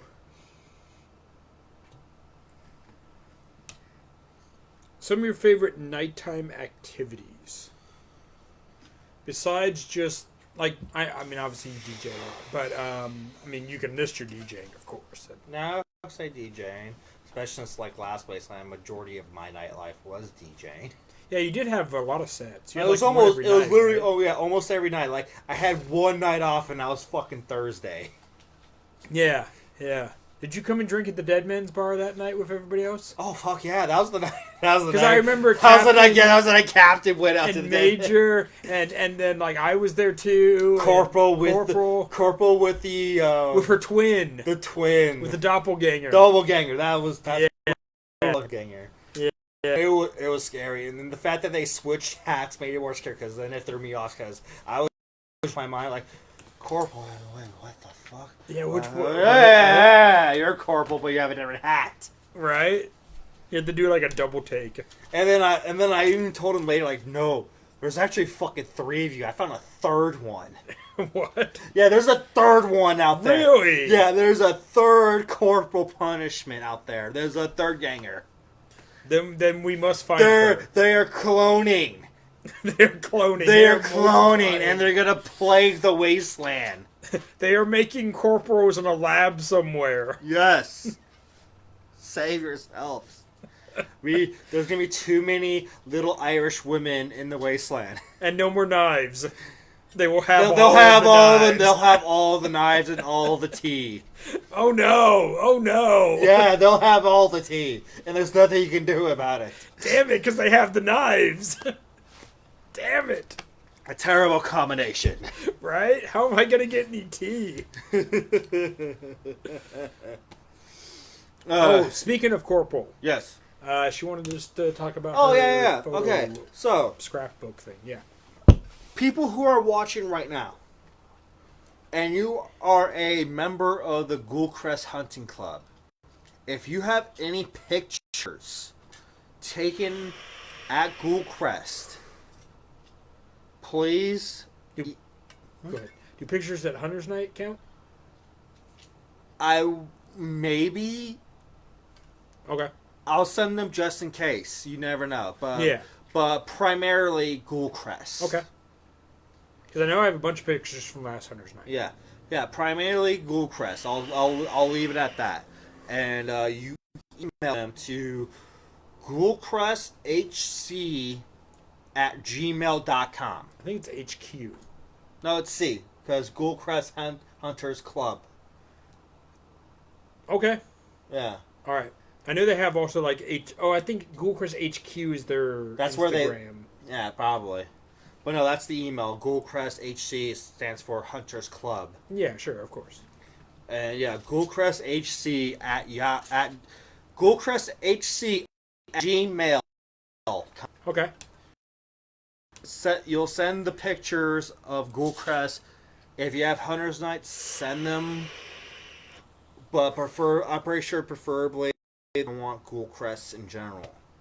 Yeah, she's putting together a scrapbook or album or something. Yeah, of like a photo album. Okay. Yeah. So I'll probably leave a comment later after that. We can all look it up if you can't properly spell Ghoulcrest HC. Or if you just missed that part Or of the video. you missed that part, yeah, you can look it up later. Yeah. Yeah, speaking of which, we're still a little bit out. I think he's still doing his show. He is. He's like I say, he starts at 6. Yeah. Know, all depends on how he's feeling and if he wants to keep going. Yeah, exactly. So, what else is on? Oh, you had a lot of topics to talk about. I was impressed. Yeah, and I just typed them out like pretty quickly, to be honest. Oh, okay. Okay. Now, I know I'm bad at this, but if you can at least give us, what is your favorite shop in Bartertown? At least give us a description of what they might carry. I can't remember the name of them. Favorite shop in Bartertown. You have, or if you have more than one, whatever. The one that usually comes to mind the most is Carol's. Okay. I can't. I'm not going to even attempt to pronounce his last name. I think it's Bartowski, Maybe, but I could be wrong. It's something foreign to me. It's something Norwegian or something. I forget where in the world exactly he's from. It's like something. Oh, it's Polish. He's Polish. Okay. He's a Polak. I think. I could still be wrong. Like I know like his stuff is mostly Old World Money exclusive, but man, he's got some fucking neat merch. And plus, you can get a lot of the merch of the bands you like to see play there, like V2A and Three Teeth and Hosako. Yeah, he's generally a super talented sewer, and he's I couldn't necessarily tell you what, but I know he's done some work for Hollywood sets. Yeah. That he's actually made costumes for. So he's a really talented costume designer and seamstress and sewer. Makes some really cool stuff. Also makes some great like inside Wasteland joke stuff. Like he had the Porto chicken patch. Yes, he does a lot of fucking memes. A lot of memes. Very up to date on the meme wars that go on Wasteland Central. There's a lot of funny patches he'll make. Like there's the Porto chicken, there's the more dirt, there's the butt stuff. Yes, he has all those. And then also all those patches. This roulette spinning that does to the human body thing that I carry, where people like to spin, and I'll either have my balls grabbed or I'll be making out with somebody. Yes. So yeah, check out his shop. And he's one of the original founders of Wasteland. If you're new to Wasteland and you don't know him from that, I mean, I've been going so long, but he's the original founders. He's pretty OG. So he has since stepped away and done other things, but himself and Jared Butler were the founders, and then Adam joined, and I don't know whoever runs it now. I lose track sometimes. But yeah, he's one of the OGs. He's been there since the beginning. He helped he helped create the event. So stop by and say hello and buy some stuff from him. Good stuff. Oh yeah. A couple other places like there's a cool place that sells weapons like guns and blades. Like I can't remember the name of it, but they had like a bunch of fucking guns, but they had a cool blade. That's where I got the Zeus knife, and I got that. That was a pretty cool place. And of course, there was a place that sold exclusively mugs and a bunch of other trinkets and utensils for the Wasteland. And Herbert's listening to somebody who sells some sarsaparilla. Yeah, he said he was going to link us that. Okay, cool. Thank you, Herbert. Yeah. If you just want to forward that to me, and I'll do my research on that. Yeah. We'll look that up. Flip on the sarsaparilla. Thank you, appreciate that. And then there's there's it's a weird, and of course, whenever that Walmart's pretty fun to go because they're pretty affordable, especially their dollar pile. It's literally a pile of clothes. Yes, and all shapes and sizes, so you kind of dig. Yeah, you gotta dig and you gotta check your size, and everything in that pile is $1. Yes, that is a great pile. Yes. This shirt was from the dollar. Yeah. That's fucking cool. Yeah. Just throwing it out there, So yeah, the shirt I'm wearing was a Walmart dollar pile special, and even like Captain Trana got some. You got him from something from the. Yeah, I got him his button-up shirts because he forgot to grab it for Wasteland for outfit, so he was kind of like. We were joking around originally. Oh, you might as well just wear the vest and have no shirt under it, and just sexy. Be like a fucking Chippendale. Captain Chippendale. Captain Chippendale. But they're like, no, I need a shirt. Just give me a shirt. That's another good thing. Okay, so not the. I mean, Captain Chippendale. If you want to walk around without a shirt on, I mean, if you're that confident, I'm not that confident. But if you are, by all means. There's a lot of confident people out there because there's a lot of women and people born female walking around topless with no nipple tape, or hell, there's people who I'll see a lot of ass, a lot of vag, a lot of dick. Yeah, nudity is accepted. Yeah, nudity is accepted as long as you give them the proper consent and make them not feel uncomfortable of what they want to do. Yeah, like if somebody's nude, don't stare. Yeah, don't glare. Don't be creepy. Don't be like weird. Catcall. You know what we're talking about. Yeah, and you know who you are if you We watch don't have to point it out. Don't be that person. Don't be a creeper. Yeah. If somebody's nude, just let them be nude. It's just part of the event. Yeah. You'll see it. When you find attractive, it may not be the way. Just don't be weird about it.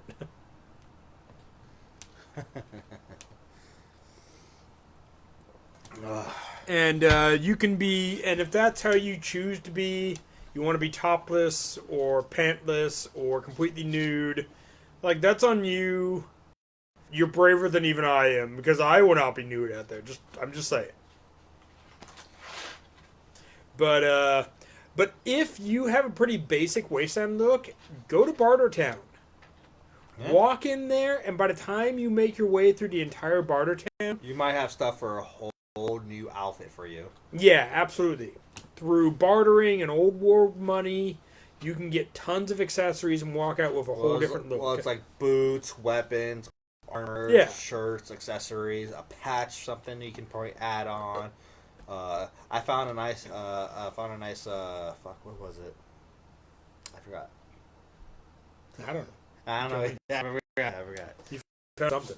Yeah, you find a lot of nice things. I found my cane there. Yeah. I mean, I've found cool weapons there.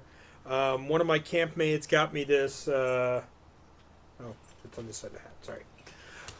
Got me this metal cut Ace of Spades in Bartertown. Oh shit! So that's pretty cool.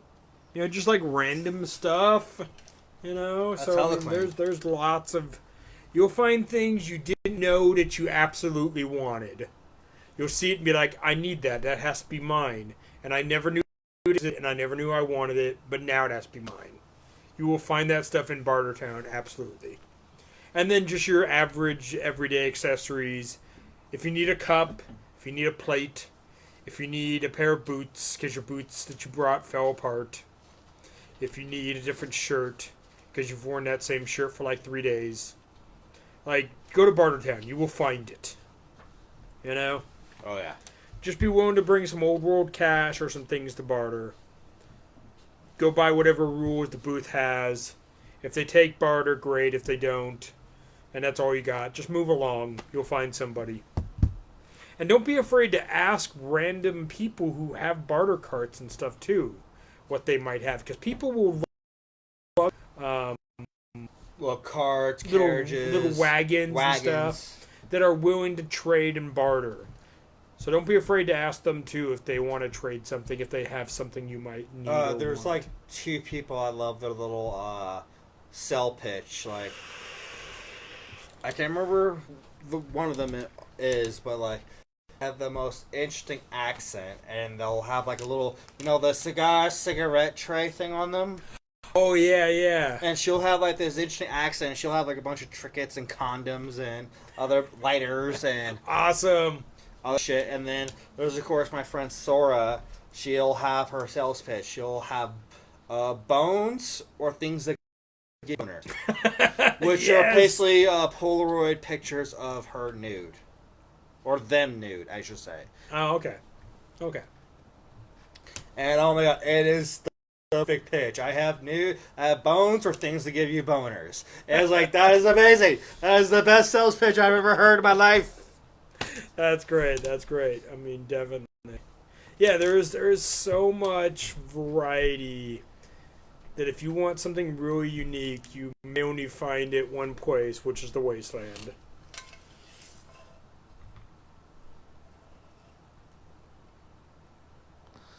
Steampunk. Ooh. Okay, so I can actually talk about the subject. Yeah. So I'll be straight out. The Hatter is very steampunk. There's no mistake about the steampunk influences in my costume. I've worn the Hatter outfit just as is, no modifications, no changes, to steampunk events and fit in just perfect. And I wear it to Wasteland, and I also fit in perfectly. My point that I'm making is that the apocalypse is what you make it. So if you like top hats and goggles and like rusted brass and copper and gears, like it can work the apocalypse. Now maybe you're not going to be steampunk Abraham Lincoln with a machine gun, which is rad. Don't get me wrong, but you're not going to see it at Wasteland. No.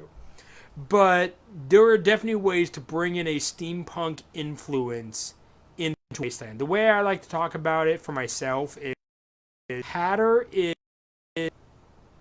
turn of the century 1900s apocalypse. Okay, so he's got that old world kind of hobo in a suit type with a top hat, and I've got the goggles. But at the same time, like, I have modern stuff, like not on this hat, but my other hat. There's like an old stick of Ram and like some other old world, relatively new stuff.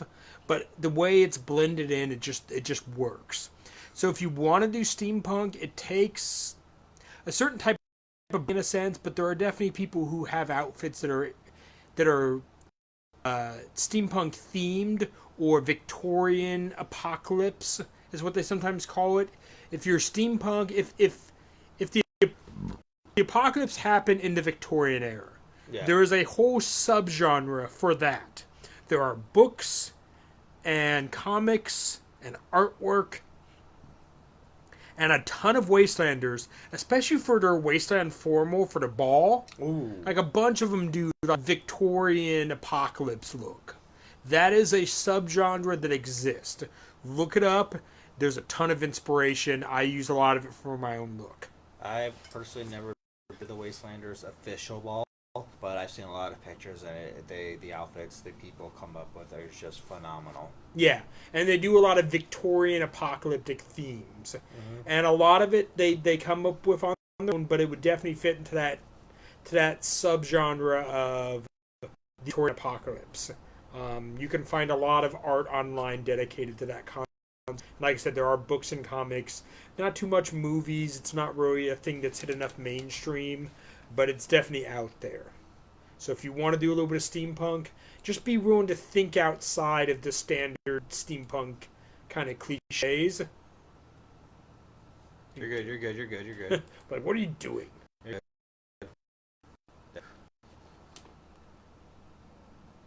So the stovepipe hat may not work. It definitely can. Just be creative with it. I've seen stovepipe hats made out of like old rusted metal. Yeah. Just don't wear maybe necessarily a straight up traditional one. Just be willing to think. Like I've seen top hats made out of like an old tire, and then a giant soup can, and then it's like flopped open, but it's tall enough and big enough to be almost like a stove.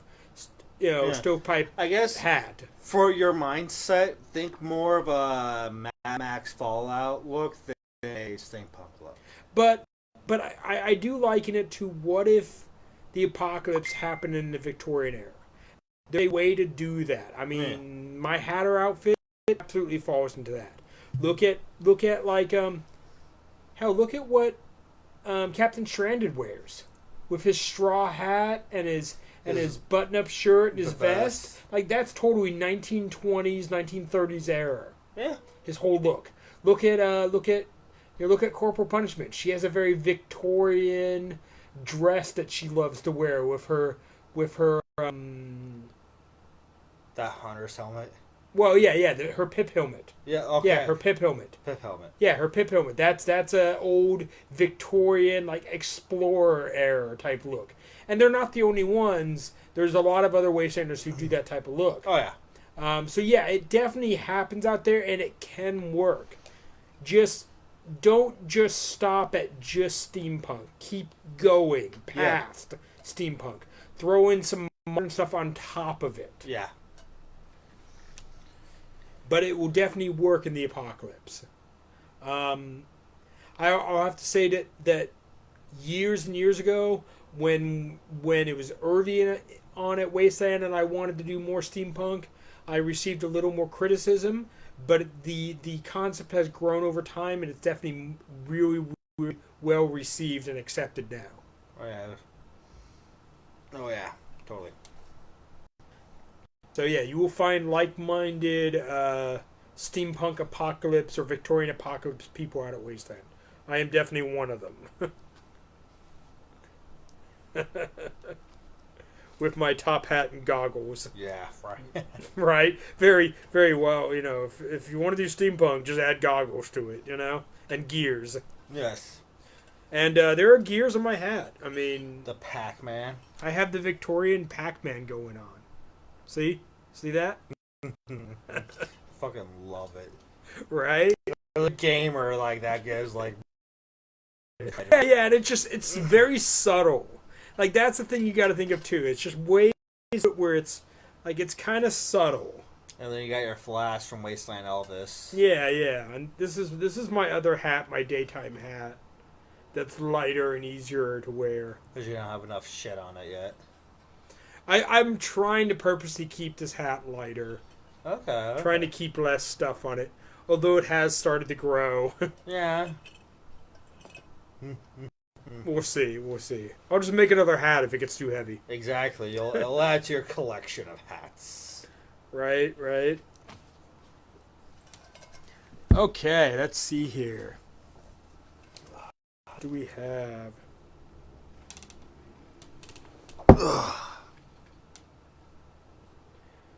This is on my list of questions. Well, whatever the questions you have, you may answer. I'm going to go to the bathroom.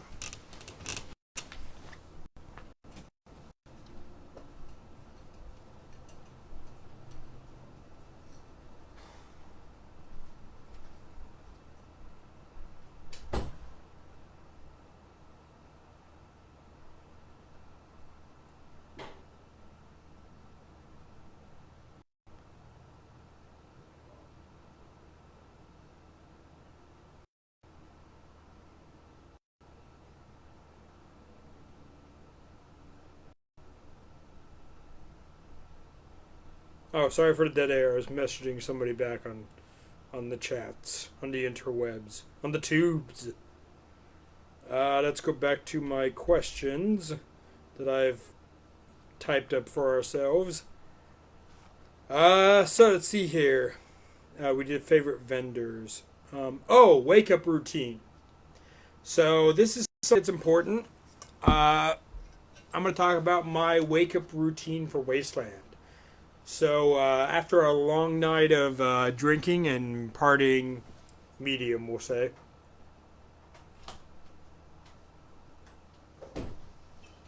Sometimes I party hard. Sometimes I party medium. It all depends on how I feel. But my wake-up routine for Wasteland is I throw down some real basic Wasteland gear. Yeah, I'll take another one. So like I have a pair of ripped-up shorts and like a basic ripped-up shirt that I'll throw on just when I'm lazy in the morning and I just want to throw something on so I'm not walking around naked. Once again, if you choose to be naked at Wasteland, you can. I am not one of those people. So I throw on a basic pair of like ripped up old. They're actually old Renaissance Fair. I forget what they're called, but they're a form of pants that the Irish used to wear. They don't call them pants. They call them something else. Anyway, they're my old Renaissance outfit. They're pretty ripped up and destroyed at this point. They're like long shorts that go down to like your shins. Like knickers, you know, but like an old Irish Renaissance version. Anyway, they're pretty ripped up and destroyed at this point. I wear those in the morning with like an old ripped up shirt. Sometimes my linya from Renaissance Fair. And like this top hat, or I have like a basket weave hat. I throw all that on, still looking, and then I venture out for some tea. Sometimes I can make hot tea in my lamp. Sometimes I have some sun tea ready to go. Other times I venture out to see if anybody else has hot tea going on. Not necessarily because I can't get it, but because I want to meet people who also drink tea. So I might venture out to like the for a while the Gutters had hot tea in the morning. And even the Caffeines had hot tea for a while. Hopefully this year, Hobo Junction will have tea and coffee going all day, but we'll see how things work out with logistics and, you know, pandemics and all that stuff. But I hope for Hobo Junction to do a rest stop with tea and coffee all day long. Cold coffee, cold tea, hot tea, whatever. But yeah, I venture out looking for some tea and some breakfast. And I like my breakfast with hot tea and a cigar. If you're vaping throughout this video, I'll be honest, I'm addicted to nicotine. And in the desert, my vape will get clogged and full of dust.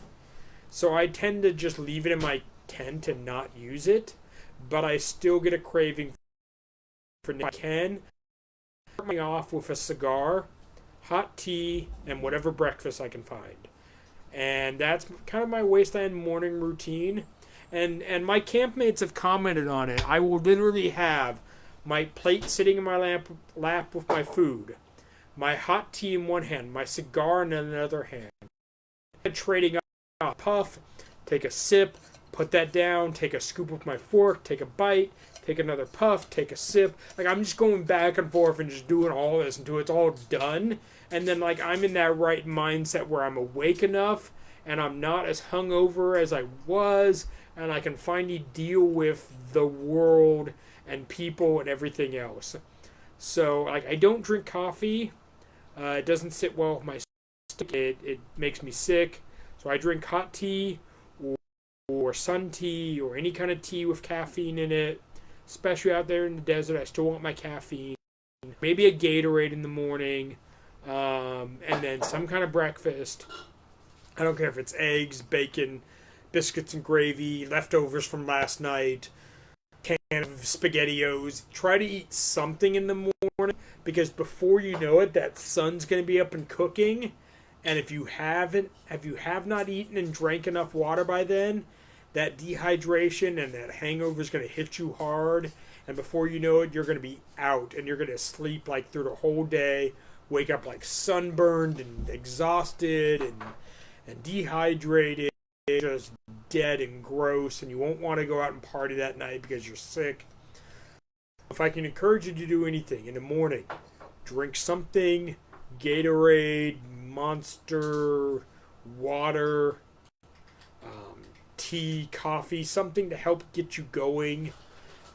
Eat something. I don't care if it's SpaghettiOs or fucking Chef Boyardee or biscuits and gravy or eggs or pancakes, something. Eat something in the morning. And if you have an addiction like myself, if you smoke weed, if you need nicotine, have that in the morning, so that by the time you get up and you're out in the world, you're ready to go, you're ready to interact with people, you're not irritable, you're not in a bad mood, you're not hungover, because it's chaotic. You will see people that you haven't seen in a year, and you don't want to greet them in a bad mood. You want to be excited to see them. And if you haven't had your morning coffee or your morning caffeine or your morning nicotine fix, you might be in a bad mood. So get that done and then go have your fun and greet people. That's the way I try to handle it. Just my advice. Let's see. We've got some comments here. Let's see what else we got.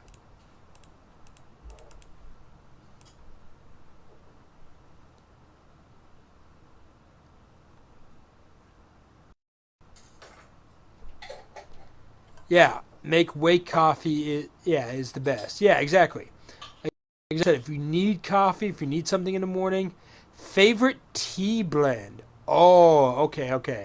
That's a you question. That is definitely a me question. So, my favorite tea is actually it's a black tea called gunpowder tea. It's a tea. As it dries out, they roll up like roly-polies or like old musket balls, which is why they call it gunpowder tea, because it looks like little musket balls or little bits of gunpowder. And when you add the hot water, they actually unroll, and it gives this very pungent, very deep, thick black tea taste. So I like gunpowder tea with honey is my favorite like morning tea blend. As far as during the rest of the day, I actually really like sun tea. I brew it every year out in the desert. I brew it just right in the sun. I use typically bag black tea because it's cheap and easy. I use Earl Grey bag tea with some fruit thrown in, oranges, limes, apples, peaches, whatever I can find at the local grocery store there in town, because it needs to be fresh. It can't sit for very long because of the hot sun out there, because of the no shade. Fruit will wilt really fast. So you go to the grocery store, you buy a couple things of fruit, you chop it up, you throw it in the tea, you let it sit all day, and by the next and by about midday to Sunday, it's actually really brewed nicely in the sun, and it's some really unique flavors. You don't need any sugar. The fruit added to it adds the natural sugar, and it tastes really, really good. Plus, also give you the vitamins and stuff you've missed from being drunk or dehydrated or puking a bunch or whatever it is going on. So sun tea with fruit is my other favorite tea blend. At night, I like whiskey and black tea. That's one of my favorite drinks is hot tea and whiskey. So I like tea all the way through, even to my drinks. But black tea is sometimes my favorite. I do like green tea. If I can get green tea with like ginseng and honey, it's a great supplement if you can't find an energy drink. Green tea has ginseng in it naturally, and honey will give you some sugars, so that will give you that kind of energy burst. But I also like God, everything. I mean, berry, anything that's like a blackberry tea or blueberry tea or pomegranate tea. I just like tea. But my favorite, my go-to in the morning would definitely be gunpowder with honey in it. Yeah. Or just gunpowder tea straight if I don't have any honey. Just black tea straight. So you said morning routines? Yeah, what is your morning routine at Wasteland? Well, usually I wake up once the tent gets too hot to tolerate. Yeah, okay, makes sense. I get dressed. If I have a Monster can in the ice cooler, I'll take a shot and get my Wasteland gear. See how the tribe's doing. Make sure everything's up to date. Okay. If they need anything, make sure I'm aware, so in case I can do anything to help. And then I'll start wandering around. Yeah, that's a good point. Check with, if you're in a tribe, and check with your tribe mates. If I have food, I'll eat something. I mostly bring canned food like SpaghettiOs or beefaroni or some shit. Yeah. I was saying the same thing. Like, you want to eat something in the morning. Yeah. Because it will help you with hunger you have. It will help you give you energy for the day.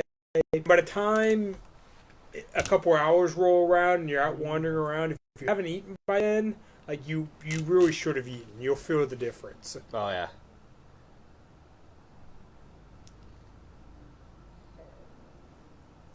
Oh, the oranges from Trader Joe's to put in your sun tea. Yeah. Definitely. A big way I do my sun tea, to be honest, is I go to local grocery stores in California City. Because, like I said, I like to get the fruit as fresh as I can, as close as I can, because it doesn't stay good long. I don't put it in the cooler because we need the cooler space for meat, for things that need to be refrigerated. Fruits and vegetables need to be refrigerated, but they also won't survive long in direct heat. Yeah. So anyway, Trader Joe's does have some great organic, all natural, yada yada type fruit. If I'm making it at home, that's fine. If I'm making it in the desert, it's whatever I can get as close as I can get it, to be honest. So. Yeah, I know. Like if when I don't feel like eating any of my canned foods or something, I want like a really hot meal, something more filling. I'll go over to Bartertown and get one of the food people there, like the brisket or the burgers, or they'd eat the JJ's Thai food. Or sometimes I'll just eat the fruit too. Like when I cut up fruit to make my sun tea, I'm not going to necessarily use the entire orange or the entire peach. I might put a couple slices in there. And then usually I'm like, hey, anybody want this orange or this peach? And if somebody in my camp doesn't want it, I'll eat it. Because I don't want it to go to waste. I don't need all of it because I don't need that pungent of a taste. I just want a hint of citrus or a hint of peach. I don't need to throw an entire peach in there. It just gets way too pungent. And not only that, but the longer it sits, the more it ferments. And it doesn't sit long enough to become alcoholic, but it sits long enough to become sour, and it doesn't taste really good. So if you add too much fruit to your tea, the fruit becomes sour from sitting in the sun, and that's all you can taste. So if you're making sun tea, you want a lot of tea, a lot of water and hints of the fruit. Because, like I said, if you have too much, and it makes it really sour and bitter. Just something I've learned over time making sun tea at Wasteland. Oh yeah. So, like I said, I do hints of citrus, hints of peach, just a couple slices of each thing to kind of make it almost like a fruit punch of tea in a sense, where I throw in a bunch of stuff. But it's all just a little bit here and there. Sometimes I'll throw in mint if I have it. Mint can be a little bit harder to find. I have a tea stash at home. I drink tea all the time. You do. So yeah, I have we have a cabinet here at the apartment, and it's a tea stash. So don't I am a big tea drinker. The Hatter name is not just. I have a collection of hats, and I drink a lot of tea.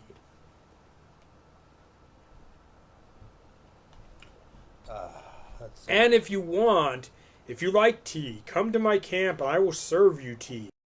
You want it hot? I'll make it hot. You want some sun tea? I'll make you some sun tea.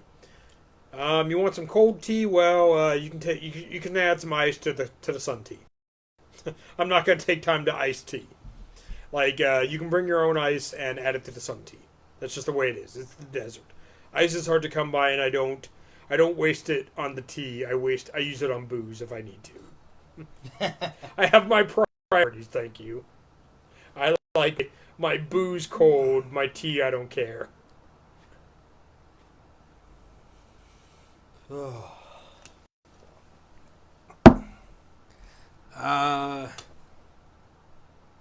What else do I have on my list of questions? Good call.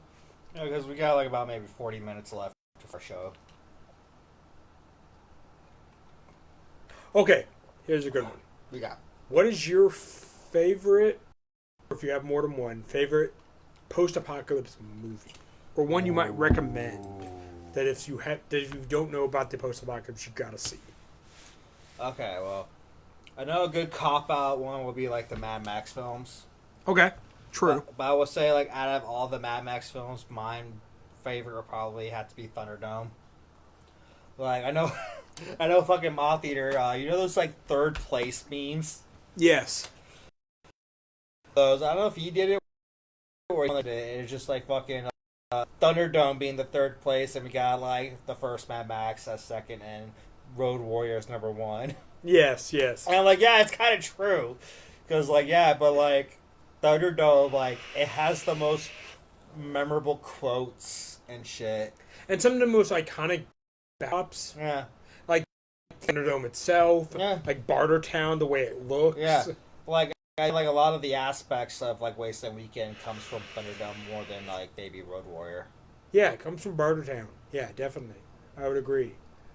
But actual, like, other Wasteland movies, aside just, like, taking an easy route and just say the Mad Max films, I'll probably have to say, like, the Escape from New York franchise.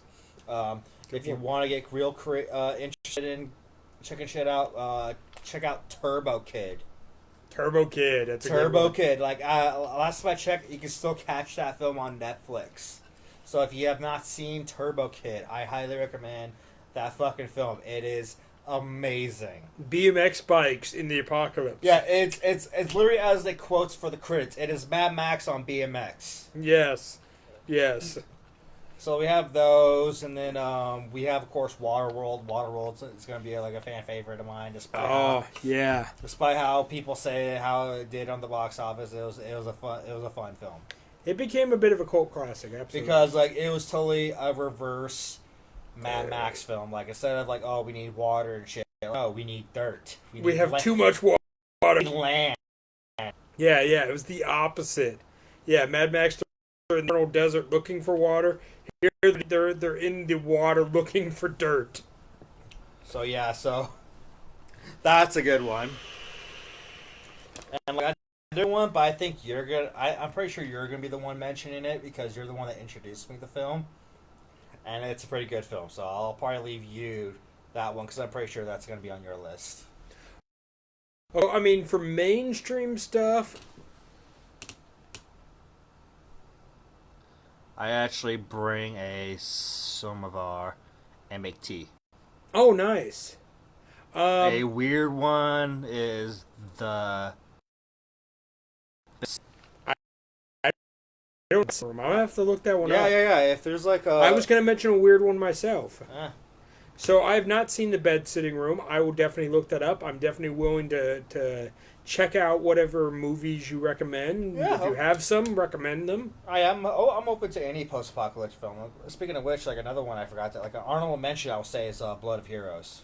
Ah, I was going to mention that one. Yeah, where Wasteland Weekend the Juggers come from. Yeah, or it's also called the March of the Jugger. Yeah, like I know, like in America and whatnot, in other countries, it's called Blood of Heroes, but like it's another Australian film, like Mad Max, so it has like a different title. Yeah, it was called the March of Yeah. the March of the Jugger in Australia. Yeah. That's a great one. Yeah, because if you've never been to Wasteland, or even if you have and you've seen the Jugger matches, and you want to know what Jugger is, watch March of the Jugger or Blood of Heroes. It's got two different names. Yeah, An American name and the original Australian name. Like if you live in America, it'll probably be easier to get the Blood of Heroes title because it'll be in that region. Yeah. But it's the same fucking movie. Yeah, exactly. Watch that if you don't know what Jugger is. You will learn about our favorite Wasteland sport. Yeah, We have Jugger teams, and we watch them go. It's fun to watch. The casino takes Bennett. We have announcers that do commentary. Yeah. That is usually pretty good. It's funny. They'll usually have People do get hurt. Yeah, they'll usually have like a retired Jugger, and then like Jared Butler will sometimes do it. Yeah, and then of course I think they have the med team on standby because I said, people do get fucking hurt in this You sport. can definitely get hurt. It is a contact sport. For the most part, they try to not hurt each other, but yeah, you can definitely get hurt. We have a phone call. Oh. Hey! We have Captain Stranded. We have Captain Stranded. We're good. We're like still on our show right now. How was yours? Oh my goodness, that was I'm tossed. All right, that was quite the show. This big show. This one, Saucy. the ball. It was a saucy show. Exactly. I pre-gamed on this show.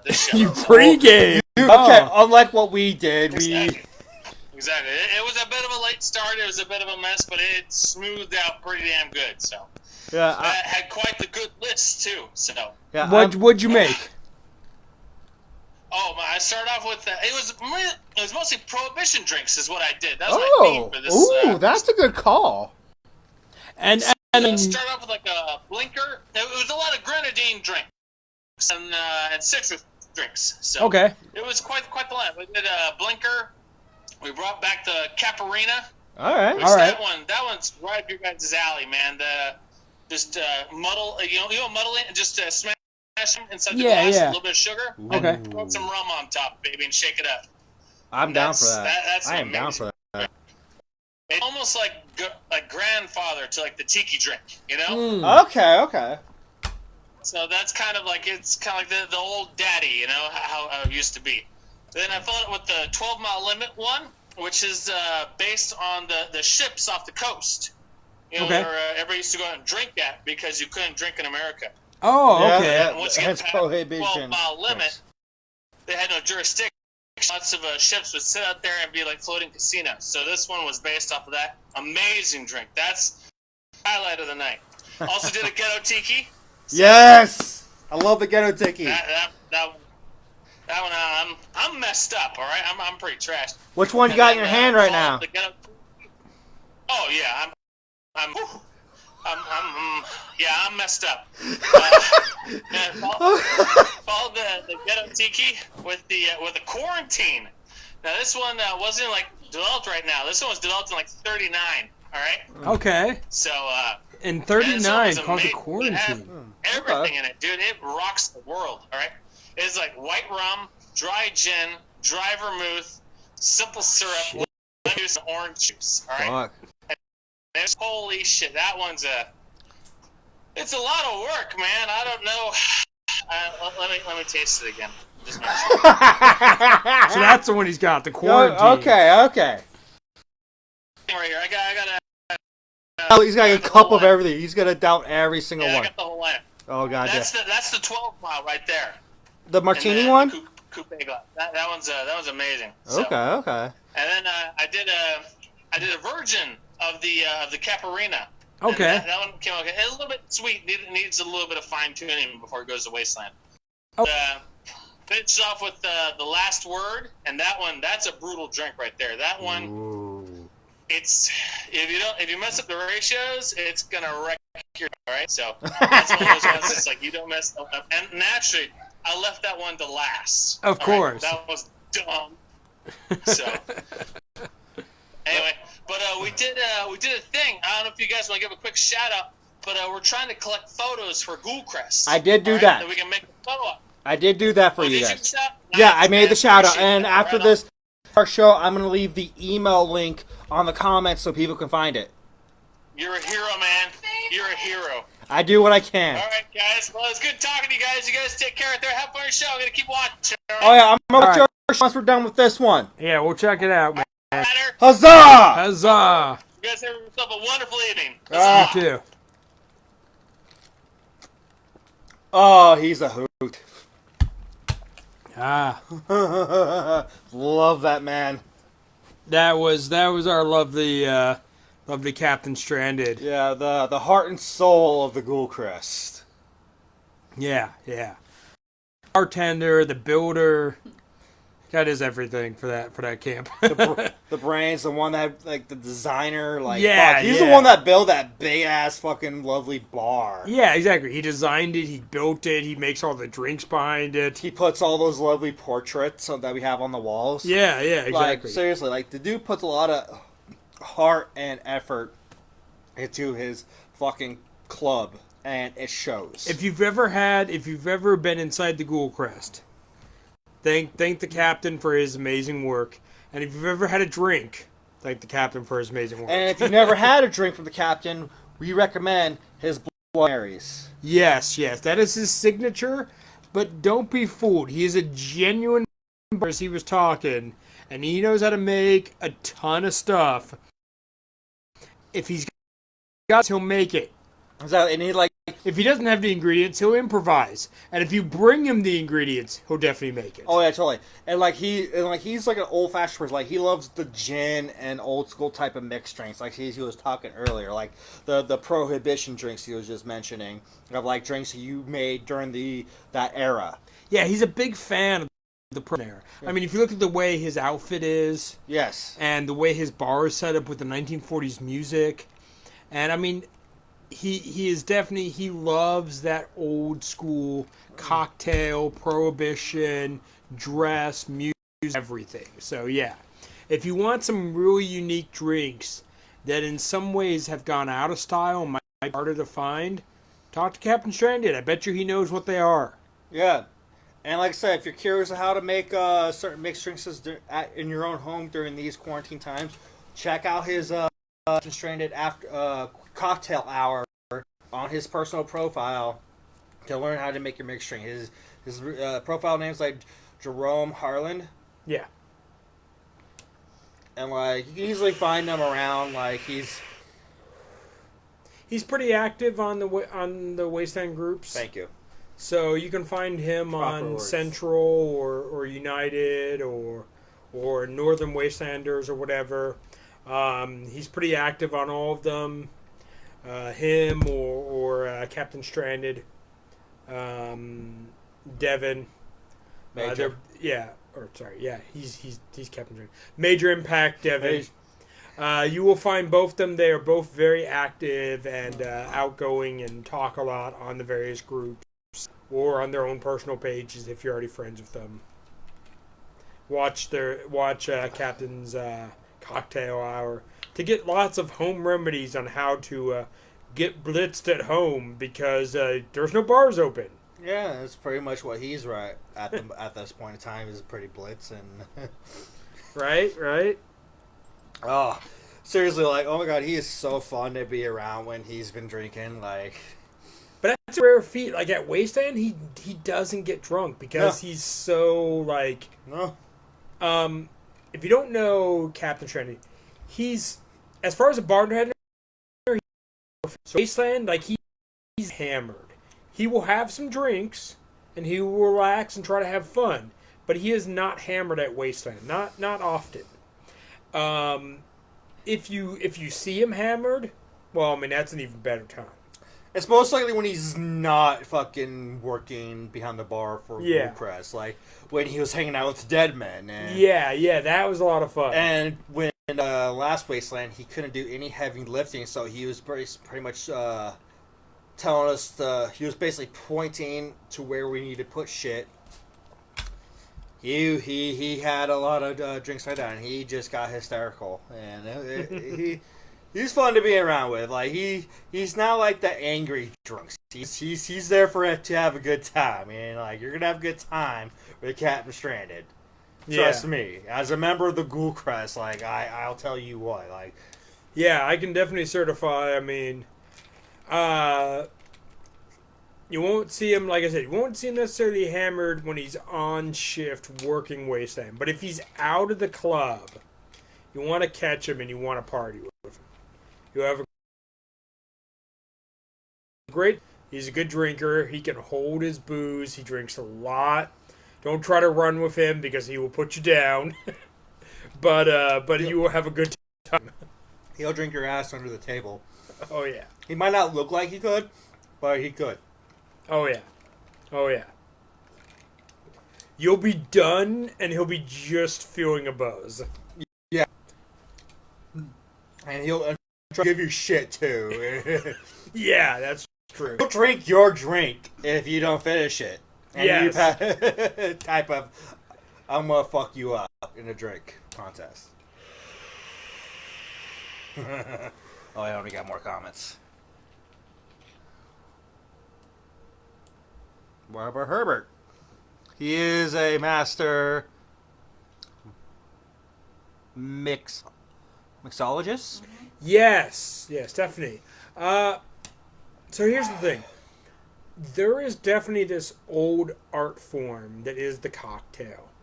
And I will tell you that now, all these decades past Prohibition, lots of bartenders who don't have a ton of drinks in their capability and in what they've memorized. There are lots of bartenders who have only memorized a couple drinks, or maybe just what their particular bar specializes in. Yeah. But I would tell you, Captain Stranded knows like every drink you could probably think of, and probably a shit ton you've never heard of. He is well studied, well versed. He keeps his bar very well stocked. Very well maintenance. Very well maintenance.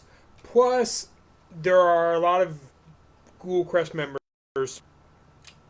who have really good taste and donate some really cool stuff. And from what they donate, he'll often improvise and make new drinks, or he needs that to make a certain drink. But in general, like, he has a very vast knowledge of tons of drinks. He is probably more knowledgeable than many, many bartenders that I've met. Mm-hmm. So yeah, he is a mixologist for sure. He can make you a drink that will not taste the alcohol, but it will get you messed up if that's what you want. He can make you a drink that has no alcohol, but it will taste amazing if that's what you want. He can make you your virgin drinks, and like he can make you your drinks where you don't taste alcohol, but it's gonna fuck you up the way you want it without tasting that harsh. Call it. And whatever you're looking for, you want it to be more citrusy or whatever, he's got it. He can figure it out. Yeah. Oh yeah. Like to this day, he's like one of to me the best bartender in the Wasteland. I mean, it's not like shit talking towards other bartenders in the Wasteland, but like, because you trust me, you got some good drinks, but like when it comes to the captain, like he's always gonna be my number one. I'm a big drinker. drinking a long time. I've had a lot of drinks. I've got 2 bartenders that I absolutely love. My 2 absolute favorites. One is my roommate from years and years ago, a buddy of mine who went to bartending school, learned a ton. He's the man who taught me a lot about cocktails. Because while he was learning bartending, him and I were roommates, and he was mixing drinks for parties and weddings and making side money that way.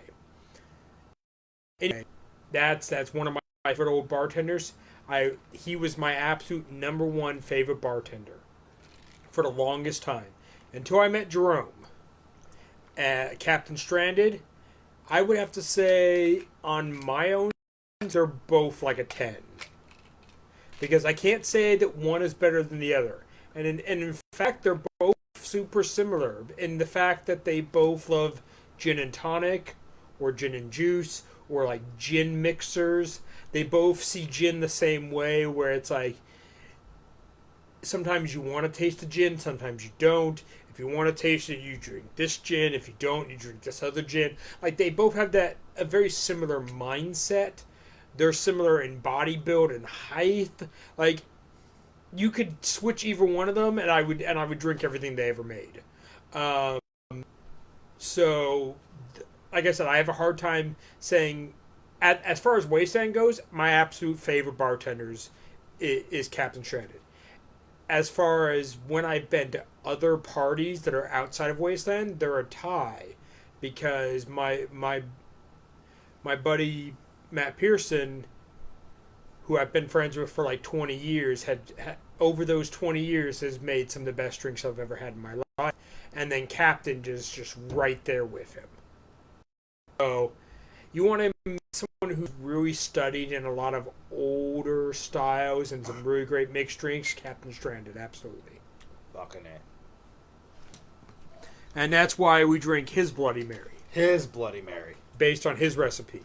Although I'm sure he still makes it better than I or Danny do. Oh yeah. By a long shot. Okay, so we've got a little bit of time left. What's our something? Yeah, I got I think 20 minutes. Yeah, almost 20 minutes. Yeah. What we got? What else we got on your little notebook? Okay, so if you have some questions, feel free to ask us. If you want to call in, feel free to do so. I'm my Facebook, and you can be live with us just like Captain Stranded was. So,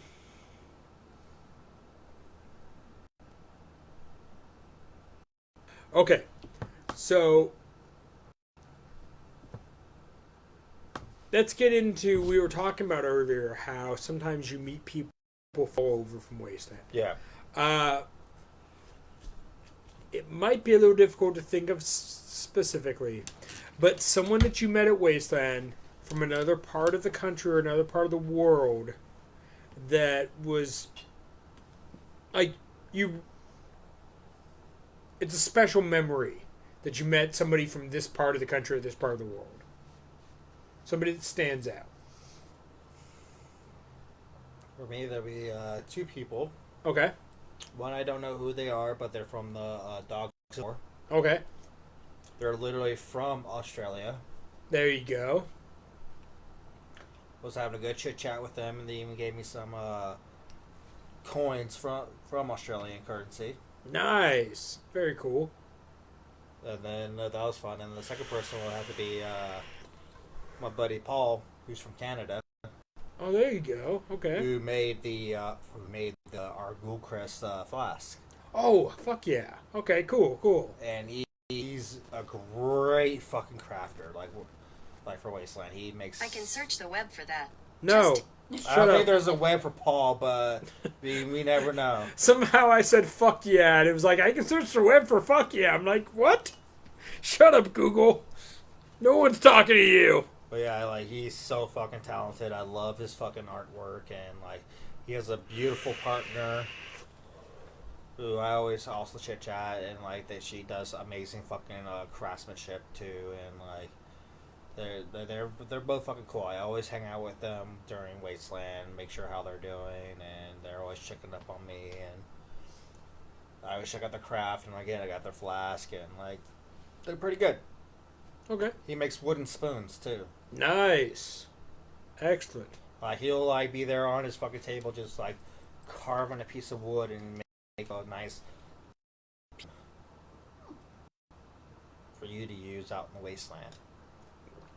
Absolutely. Yeah. Yeah. We were talking about that. Bring your own forks and knives and plates and spoons and cups. And if you don't have them, you can find them in the Wasteland. Yes. It is definitely a bring your own whatever to whatever you're going to. So if you're going to go get free food, bring stuff appropriate for food. If you're going to go get free booze, bring stuff appropriate like a cup. Mm-hmm. And if you don't have it, you can find it. And even if you're really desperate, like take a knife and cut open an old water bottle to make a fucking cup. Yep, I've done that a couple times. Be resourceful. Bring your own things. For me, some of my favorite, I had a bunch of Swedes and introduced them to the Swede. Well, you did. Yeah, so I was out. Elaborate on that, please. So I was out in general camping, like I always am with my camp, and just so happens that my neighbors were a bunch of Swedish people. Okay. This was probably back in maybe 2014. And these guys were speaking Swedish. Now, I don't understand any Swedish. I don't speak any. But I had heard it and recognized it because I had heard the Swedes speak it. So I was like, so I go over to their camp. They're literally right next door to us. And I'm like, oh, you guys are Swedish. And they're like, yeah. Like, how? Like, oh. I'm like, do you guys know WCC? And they're like, no, this is our first event. I'm like, oh, well, I have to introduce you guys to the Swede. The Swede. And there's three of them, mind you. Yeah. And they go, well, I'm the Swede. Well, I'm the Swede. Well, I'm the Swede. And they're thick Swedish accents. And I'm like, no. No. You haven't met the Swede. You are not, because he's been here since the beginning. He is the Swede. But you guys obviously speak Swedish. You guys were clearly probably born there, or your family spoke it fluently, whatever. He was born there. So, I take these three guys, and I'm like, you guys got to meet him. So we go down to the radio station, and I said, this is my friend, this is the Swede. These guys are from Sweden. And all of a sudden, just boom, they just go off. And they're speaking lightning fast in their native language. Swedish. I don't understand a word they're saying. But eventually, they jump back and they say, hey, we're just talking about what area we were born in, where we went to school. Apparently, they were both the three Swedes that I'd met were all from the same town, and they still lived in Sweden. But they had traveled to America because they had heard about this event. The Swede, who runs the station at Wasteland, had moved to America 20-some years ago, but he was from the next town over. By pure coincidence. I mean, I don't know how big Sweden is. I don't know how many towns they got. I'm not that great at geography. But by pure coincidence, they were all close to each other. So they knew some of the same local shops. They knew some of the same local hangouts or tourist spots or whatever it was that they like to go to. And they just started going off on their conversation. Anyway, I could see the fucking smiles and joy light up in their faces as they are all like, oh, comrades, we're all friends, we all know this place. So for me, I'm like, to myself, I'm like, well, job well done. I introduced some people who should have known each other for years, and now they do. Cool. And I kind of, when they're focused on each other, I just kind of slipped off into the background and went and joined the rest of the event. Because I was like, they're speaking Swedish, I don't understand them, I don't need to be in this conversation, I'm going to go do whatever. fast forward to the next year. I didn't get any of these guys' contact info, but I come in to talk to the Swede. And I'm like, hey, so how you doing, man? How you been? Like, how's life? And he's like, oh, I'm good. And all of a sudden, someone walks up, and I recognize him as one of the Swedes from the year before, one of the new people I'd met. And I was like, oh, how you doing? Oh, you're here. Good to see you, man. And he's like, yeah, I'm this guy. So basically, what I ended up doing was somehow using a bunch of Swedish people who all decided to camp together after that. That was really kind of a fun moment for me because I was like, oh, I knew the right people to introduce somebody else to, and like for me, that's a big part of what I've always to do is as part of my extrovert personality is I've got the advantage that I know a ton of people at the event. And if you are interested in something or a certain tribe or you come from a certain background, I probably know somebody else who's from that same genre or background. And the first thing I'm going to be is like, you want to meet them? Let's go meet them. And then all of a sudden you guys are best friends. And I'm like, okay, I'm going to just disappear into the background. Like, I enjoy introducing people like that. You know, I enjoy being that ambassador, that go-between. Just because I'm an extrovert and I'm ballsy and I meet people, and if you are that person, like I can introduce you to somebody else, and maybe that's the only person you meet, but you two connect on a personal level. Like if I make that connection, that's what I want to do at the event. You know. There's some other great people, like you said. I've met Australians. I've met people from New Zealand. I've met people from Canada. I've met people from France, Germany. I mean, just all over the world. The amount of people that travel to Wasteland is pretty amazing. One of the main bands from Wasteland Weekend, B2A, they're from the United Kingdom. Then I know there's a couple people from other people from the United Kingdom that come out. There are people from Germany that come out.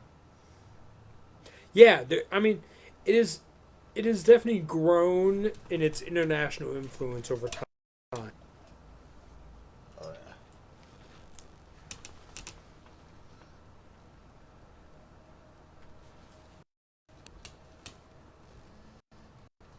yeah. Jaja by Eric Bastrup.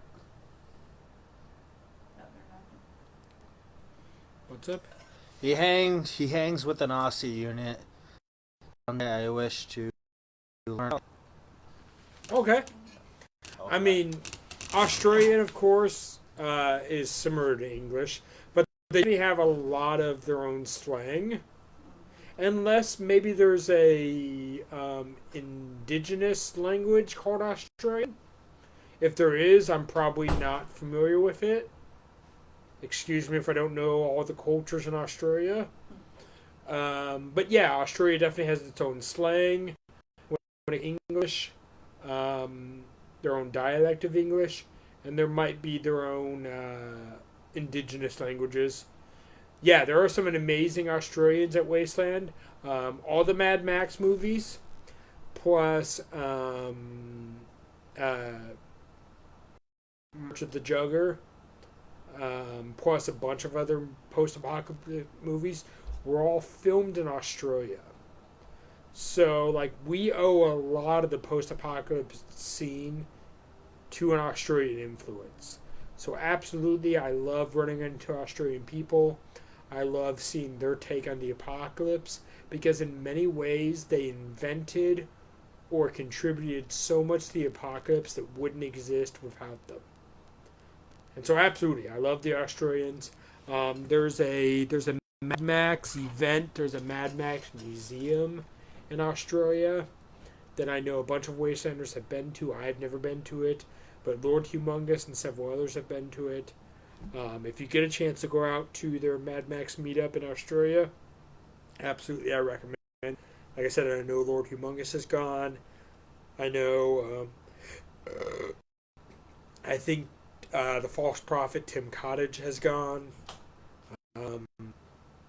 So yeah, if you get a chance to go, I think it's called, I want to say it's called the Silver Springs Collective. That is their Mad Max meetup. I may be misremembering that, but I think that's what it's called.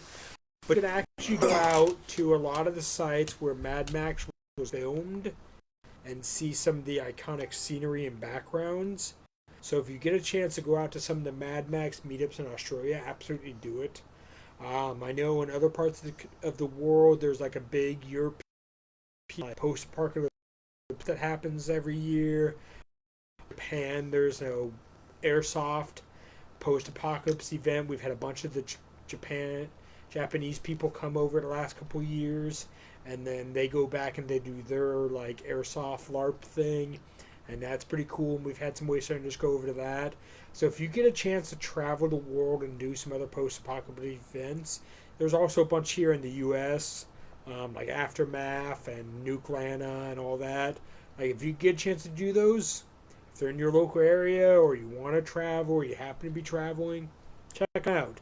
Because making friends internationally can definitely be a big part of the fun of Wasteland for you. Pretty good shit.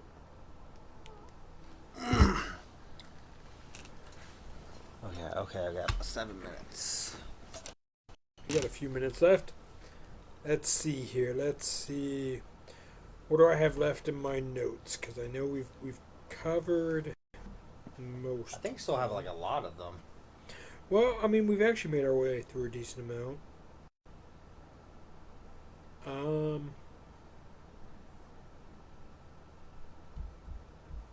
Okay. What is a Wasteland goal you had, but now you've achieved? Had, but now I have achieved. And if not that, a Wasteland goal you want to achieve. Or Okay, I guess like a goal in mind I still want to work on is get like a Wasteland moped or a motorized vehicle. okay. So I can travel around the Wasteland better. Because like it's a pain in the ass to just walk. Yeah. It keeps growing and getting bigger. Definitely. I would agree with that. So yeah, I would rather just get like a motorized vehicle, preferably like a moped or something, or just ride around. I am hoping to join one of these days. I am good friends with Phil and Kyle. I would need their Wasteland names, to be honest. Give me their real world names. Phil and Kyle. That could be anybody. That could be anybody. But you don't know, they might know them. Yeah, there's a lot of Phil and Kyles who go to Wasteland. Yeah. They have a different Wasteland name. Yeah. So if you're good friends with them and they already go to it, come out with them. Party with them. Yeah. Join their tribe, their camp, whatever. They can be a good introduction. They can introduce you to the event and show you around. But I would ask one thing. If you're going to refer to them, please give us their Wasteland names, because their real-world names are insignificant. Nobody uses those. No. We usually go by our Wasteland names. I am a Hatter. No one calls me Nathaniel Reed out at Wasteland. I am Commodore Pistol. If you go by Commodore or Pistol Whip out there, no one calls me Danny. Yeah. There. Or DJ Carney Robert. Sometimes when I'm DJing, they'll call me DJ Carney Robert. Yeah. So, like, if you know what Phil and Kyle's Wasteland names are, I might know them. Maybe I don't. If you know their tribe, maybe I know it, maybe I don't. There's 4,000 plus people, 100 or so tribes, maybe more. I know a ton of people, but I can't say I know everybody. Yeah. So maybe I know them, maybe I don't. Come out, party. If you see myself or Commodore, say hi. The best we can, we will introduce you to lots of people and try to make sure you have a better weekend than if you didn't know anybody. Yeah. Well, if anything, we'll make sure we'll introduce you to the right people to know. Thankfully, over the years, we've met enough people. If you want to get into a certain tribe or you saw a certain person online and you're really fascinated by them, there's a good chance we might know them. If they're a Wasteland celebrity, I'm a D-list Wasteland celebrity. I'm a DJ, Wasteland celebrity. So we're in the rankings somewhere, and we probably know some of the higher up celebrities that you might want to get to know. Just I can introduce you if you're too nervous to talk to them yourself. I'll be like, "Have you met Ted?" Whatever your Wasteland name is. The gyro captain, second command to. The gyro captain. Apparently, Eric is the rat. I know the Rat King, but you're not the Rat King. There's a guy who goes by the name Rat King. I know him. You're the rat? Okay. If we're friends on Facebook, I'm sorry if I'm being rude and don't necessarily remember you. I add a lot of people. Yeah. And sometimes I'm bad with names. I have ADHD. And I'm absent-minded and forgetful. If we've met and I don't remember you, my bad. Or sometimes it's like jokingly, just jokingly. If I don't remember you, your fault because you did not make yourself memorable enough. I mean, that's just my way of being cocky. That's mostly. I mean, I have ADD and I get absent-minded. Sometimes I know you when you're dressed up in your gear. I recognize you from your gear, but I don't remember your name or your face. Sometimes I remember your face, but not your name. Sometimes I remember your name, and that's it. Like, it's all over the straight place. jacket, rat face mask. No, Ah. I go by Mad Ratter. Oh, okay. I remember the straight jacket and the rat mask. Okay. The rat mask. Yes. Okay. See, that's the thing with the rat mask, is I don't see your actual face. So, yeah, I would remember that and not your profile picture, just saying. And that's the way it goes at Wasteland. There are plenty of Wastelanders who friend me later, and if in their profile picture it's not the Wasteland costume, I'm like, who the fuck are you? Right. But it'd be the same if they saw my regular picture. Who the fuck is this guy? Right. So, we just get used to how each other looks out there, for sure. Always.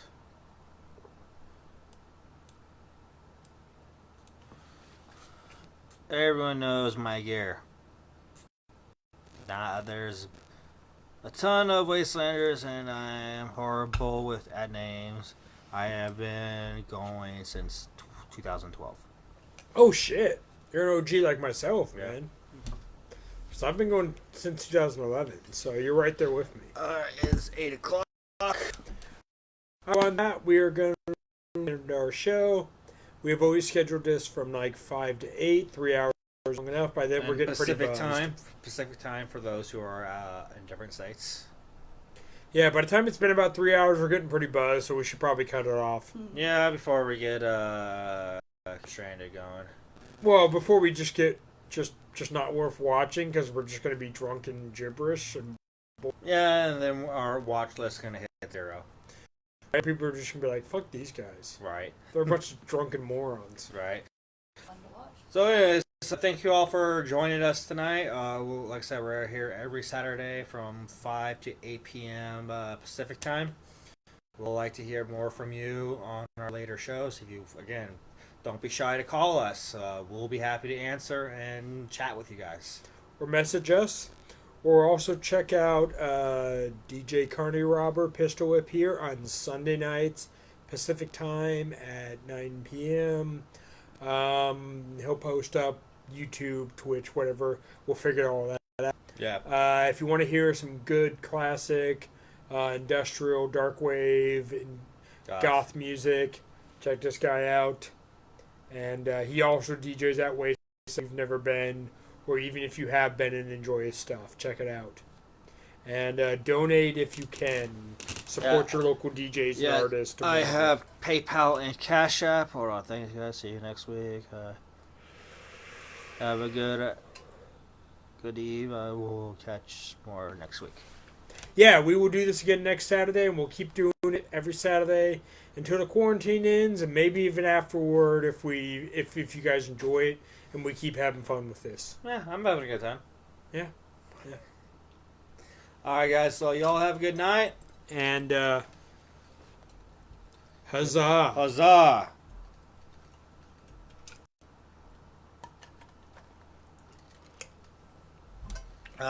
Good night, everybody. Good night.